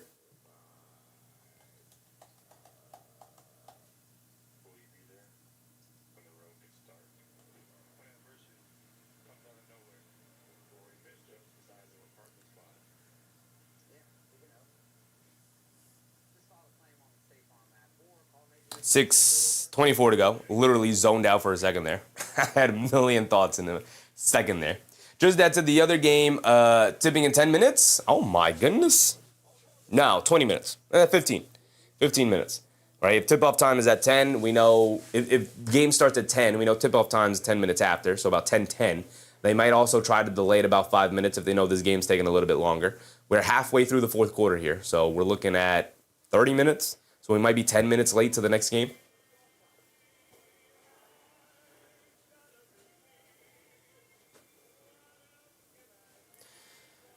Bona, we already have the Bona 3 blocks, right? Yeah, we do have the Bona 3 blocks already. Nobody with a triple-double. We already went through this, but room for 4-point play. Maxey, 30 points seems like a lot. Drummond, we'll see if he can get back into the game, man. We need Drummond back in. Zane said Maxey with prime D-Wade stat. Speed stat, turned up to 99, man. It's turned up to 99.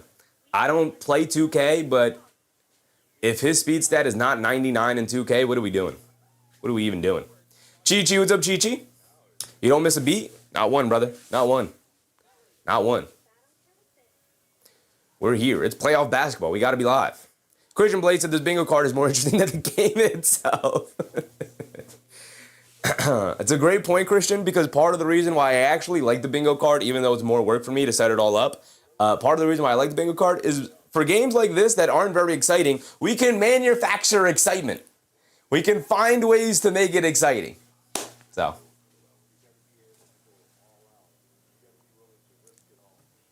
Queen said Anthony Black still has 10 points. He's got 13 now. 13 points for Anthony Black off that made 3. So we need 7 more. Not impossible. Not impossible to grab. It sucks that I took Bane for three-point makes rather than points for Bane. I just had points for Wagner and points for Banchero. I figured I wanted to do something for Bane. I didn't want to do points for all 3 of them, right? But I guess I could have. It took Maxey for points, George for points, and Edgecombe for points. I just didn't know what to do with Edgecombe.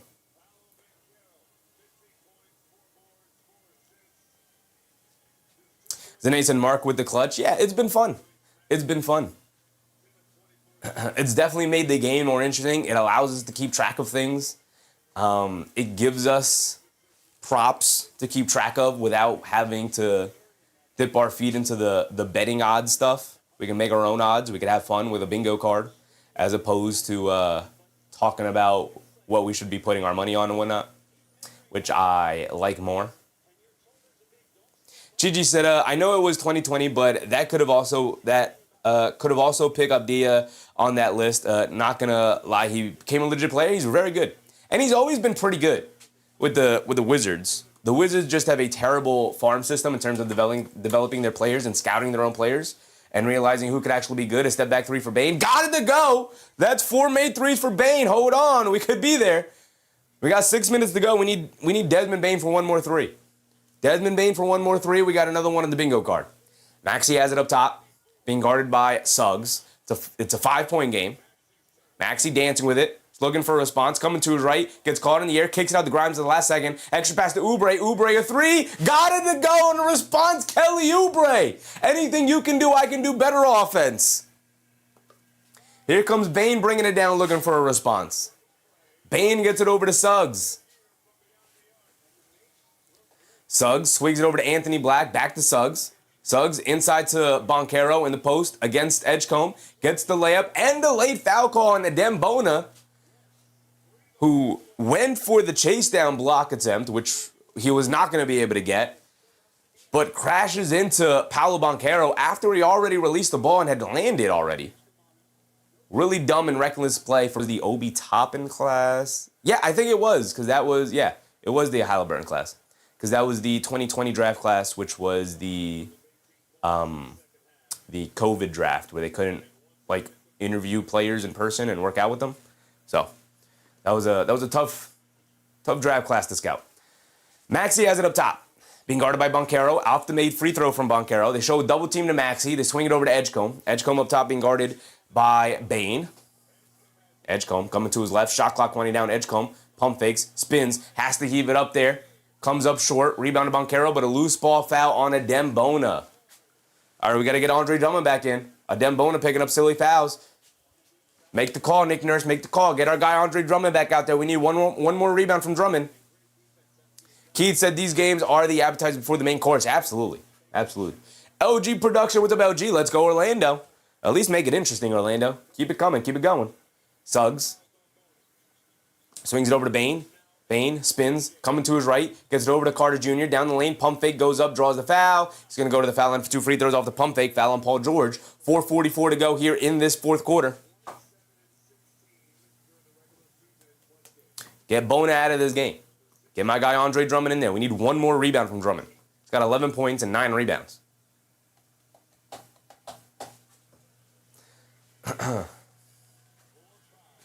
Because Maxey also needs one more point for 30. We need one more rebound for Drummond double-double. And then we just need a spectacular 4-point play as Wendell Carter Jr. misses a free throw. We're almost there. Almost there to bingo again. We might come up short on the 4-point play. Bane's got 4 threes as well. Paul George up to 15. Edgecombe up to 15. So this one also in play here. We got 4:44 to go. Not a ton of time remaining, but more than enough for some of these things to pop here. Carter Jr. does at least knock down the second free throw. And Philly will bring it down. Here comes Edgecombe. Zane said Bane shooting over 70%. Oh, yeah, 10 for 14 from the field for Desmond Bane here tonight. Edgecombe gets it over to Paul George. Swings through to his right off the Drummond screen, who's back in. Inside the Drummond, gets blocked out of bounds by Wendell Carter Jr. So he'll roll into the rim. Ron said need a 3 from Drummond. We do have one made 3 from Drummond. That was this guy right here. So he's made 1 3 here tonight. He's only attempted 1 3. 1 for 1 from 3. They get it into Paul George, left corner, pump fakes over to Drummond. Drummond back to George, shot clock winding down, got to make something out of nothing. Driving to his right in the paint, throws up the floater, throws up an air ball. Loose ball, Drummond couldn't grab the offensive rebound. It bounces out to Banchero. Banchero up top. The fact that they took Anthony Black out of this game, get him back in this game. What are we doing? Banchero down the lane gets fouled by VJ Edgecombe there. It's his 4th foul. Do we have a player fouling out? We do not. We do not. We do not have a player fouling out. Probably should have in this game here tonight. It was a hacking and whacking game.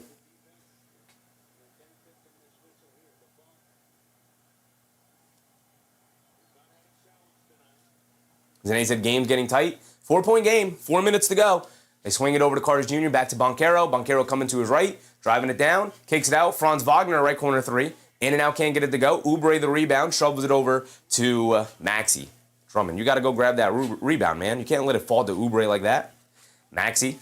Going to run a pick and roll with Drummond here. Coming to his left off the Drummond screen. Turning on the Jets. Down the lane. Flips it up to the left hand. Got it to go for Tyrese Maxey with the left hand over Carter Jr. What a drive. What a finish. 3:40 to go. Time winding down. Bane bringing it down. He's going to spot it for a deep 3. Off the back rim. Can't get it to go. Rebound. Knocked out of Maxey's hands. They get it over to Bane. Bane down the lane. Kicks it in the corner. Banchero left corner 3. Has been off all night. Continues to be off from the perimeter. Offensive rebound gets knocked over to Franz Wagner, though, and he throws it up and in with the floater.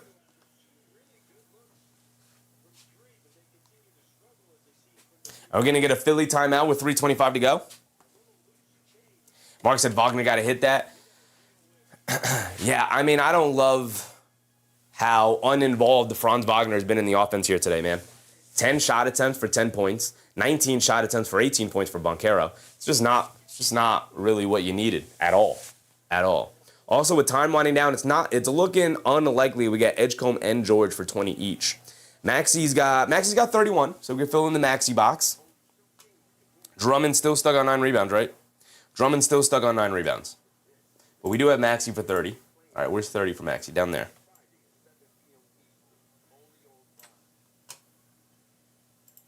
So we do have 30 from Maxey. But it looks like we're going to fall short yet again. I think our best chance right now, it's 4-point play and Drummond double-double. It's our best play right now to get it.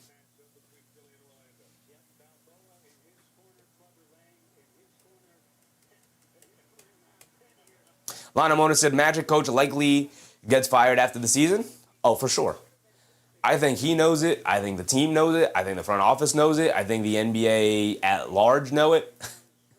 He is gone. He's just lost the locker room. There's no way you bring this team back exactly the way it was. The easiest thing to do is to obviously fire the head coach.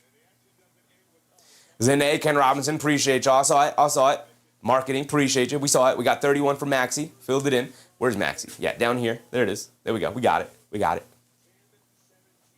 Thank you, guys. Edgecombe will bring it down. 4-point lead for Philly. 3:20 to go in this fourth quarter. Edgecombe has it up top. It's being guarded by Bane. We need one more 3 from Bane, although really we need a 4-point play. Paul George on the right wing. Jab step, coming to his left, down the lane in the paint. Fouled. Can't get the layup to go, but he'll go to the foul line for one more. Prime PG would have yammed that. He would have caught himself a poster on that one. Zane said it will be a 4-point play flagrant on a Drummond rebound coming from a Suggs steal after a failed challenge. That would be exciting. Now that play right there, Zane, is exciting. And that's what this game has lacked. Paul George knocks down the first free throw.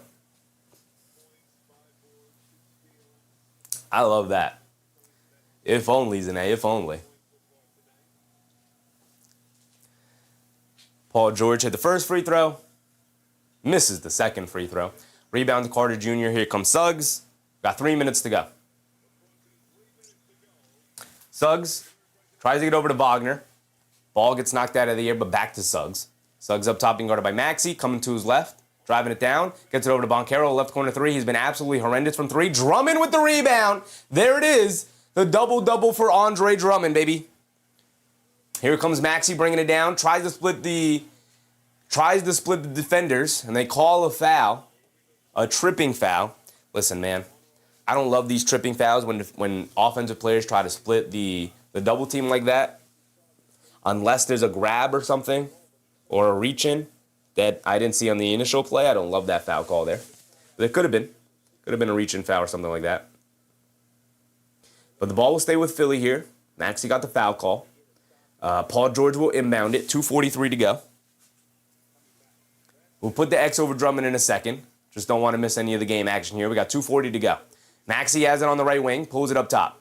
Shot clock down to 10. Trying to get it to Paul George. They do. On the right wing. Swings through to his right along the baseline. Loses his balance. Picks it back up. Spins over to Drummond. Drummond has to make something out of nothing. Hits Edgecombe cutting to the rim. Gets caught in the air and lays it up and in anyway.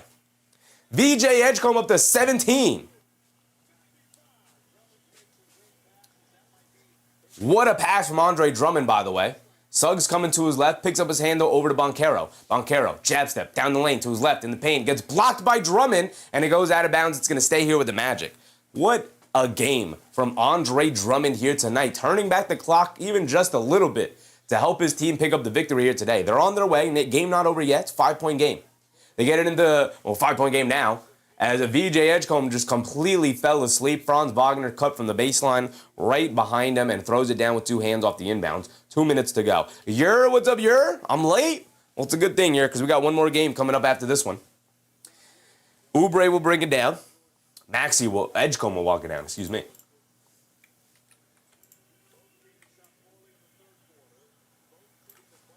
Edgecombe has it up top. Quick crossover to his left, down the lane in the paint. Draws the fouls, going to the foul line for 2. Edgecombe's got 17 points. You can get up to 19 here. Edgecombe for 20 is not out of the realm of possibility. Paul George with 16, and Bane still needs one more 3. I guess we're not dead in the water on that left side column here. Christian said, hey, man, never say never. If George and VJ can get some bonus free throws at the end, Bane just might hit a 3. Yeah, it's It's a good point. I didn't even think about the free throws at the end there, padding some of these stats. You're right. You're right. Mark said, I'm going Clippers. I'm going Clippers too. I think the Clippers will pull that one out. Edgecombe knocked down the first free throw. He's got one more coming.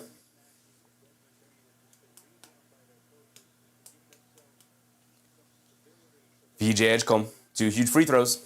7-point lead. Under 2 to go. Suggs will bring it down. Coming to his right. Suggs, quick crossover, down the lane, stops, crossing over to his left, in the paint, leaves it off for Bane, coming to his left, fall away mid-range shot over Maxey, off the back rim, can't get it to go. Rebound to Paul George. Paul George will bring it down. 1:30 to go.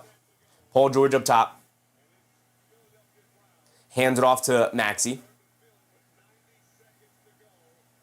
Maxey up top, coming to his left, crowd on their feet, sensing the moment, feeling like Philly has the opportunity here. Over to Edgecombe, inside to George. George, shot clock winding down, step back, baseline fall away, off the back rim, long rebound, Suggs picks it up, Suggs pushing it, turning on the Jets, down the lane, blows past Maxey, gets chased down, blocked by Tyrese Maxey. Paul George picks up the loose ball, and he's rushing it down the other end, and Franz Wagner comes up limping. They get it into Kelly Oubre, who gets fouled, and everything falling apart for the Orlando Magic right now. Suggs gets chased down, blocked, he lands on the floor, has yet to get up, and Franz Wagner comes up limping.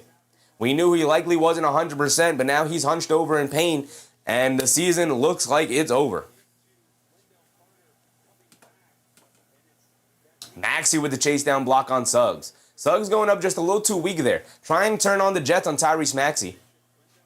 Suggs limping off the court. Season likely done. I know they'll have one more opportunity after tonight, but season likely done. Limping off the court like that, coming off the injury that he was coming off.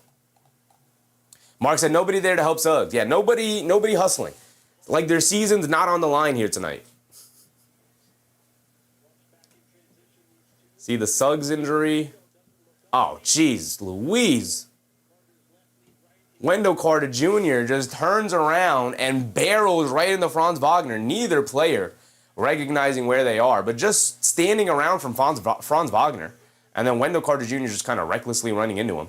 Kick it over to Banchero, pump fakes, coming to his right, down the lane, leans in, scoop layup, can't get it to go, no fouls called. Battle for the loose ball, knocked out of bounds off of Bane, ball back to Philly. Oubre did knock down both free throws, under a minute to go. This one's pretty much all but over.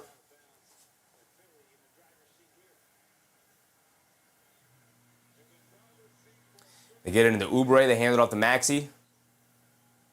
Get it back to Oubre, over to Drummond. Drummond, the right corner three, that could be a nail in the coffin, and there it is. Andre Drummond sends Orlando home. Now, they send Orlando home in the sense that Orlando's got one more opportunity. Orlando will play the Charlotte Hornets in the next round. In the next round of the play-in tournament. Nadigo said, salt on the wound. Yup. Salt on the wound. 12-point lead for Philly, and they win, and they have the opportunity now to play the Boston Celtics in the first round. Okay. Zane said, Lando's new coach inbound. Yup. New coach for Orlando.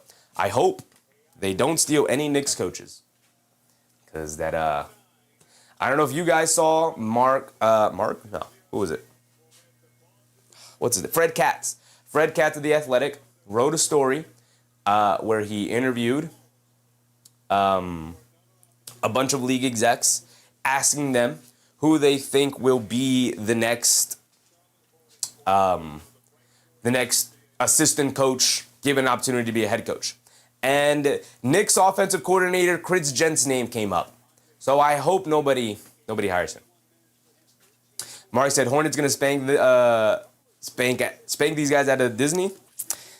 They're going to send them home for sure, man. For good. Or maybe they're not going to send them home. They're going to send them to Cancun is where they're going to send them. Ian Parkin said they can take Brown? Brother. Let's wait to see how the playoffs go first. Foong Pei, what's up, Foong Pei? They get it into Bane. Bane, pump fakes, over to Carter Jr. He puts up the straightaway three, misses it. Rebound, Maxey Maxey breaking down. Franz Wagner back in the game, by the way, so not a serious injury. Maybe he'll play on Friday. And they're just going to let him dribble out the clock. This one's over. They're not even going to fight for it. They're not even going to fight for it. Then they said they're going to have Van Gundy. Stan Van Gundy. They could have him. Christian Play said Celtics in 3. I mean, look, especially no Joel Embiid. Yeah, pretty much. Pretty much. If they beat the Celtics, yeah, I doubt they're going to beat the Celtics. All right, so we fall short on a bingo card yet again, guys. Yet again, we are 1 spot away. Now, we weren't very close to a triple-double, unlike we were the other day in the Miami game, but still 1 spot away. And not too far away on a couple of props here. Edgecombe George close to 20. Bane with 4 threes tonight, so I'm not going to lie, I'm actually really impressed with how close we've gotten with the bingo cards. We're also down a 4-point play. So we were close in a couple of areas. Could have had a 4-point play here tonight as well to get bingo. We were close, man. We were close yet again. We were close yet again. I'm actually really impressed with how well the bingo card has worked in terms of actually hitting a bunch of these props, right? I didn't think it would ever be like this close every single night, but it's pretty close every single night, man. Which is kind of how bingo goes, right? You always feel like you're so close. Chaos Kid said, this game is like watching paint dry. Yeah, it wasn't the most entertaining game, but hopefully, as we move on now, we'll have a much better game. Hopefully, we'll have a much better game. I assume the other game has either tipped off or is about to tip off right now. Right? Mark said, love the bingo card. I'm enjoying myself with the bingo card too, Mark. But we're going to end this stream here. But we're also, in ending the stream, jumping right over to the next stream because we will stay live here tonight for the other doubleheader. Doubleheader last night, doubleheader tonight. We're going to try and cover as many playoff games as possible. And the next game should be a more entertaining, up-and-down, fast-paced game between the LA Clippers and the Golden State Warriors. Steph Curry is playing. Porzingis is playing. Paul George. Kawhi Leonard is playing. Darius Garland is playing. So the stars, at least, will be out for both teams. So let's go ahead.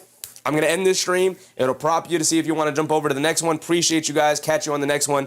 Let's jump over to it.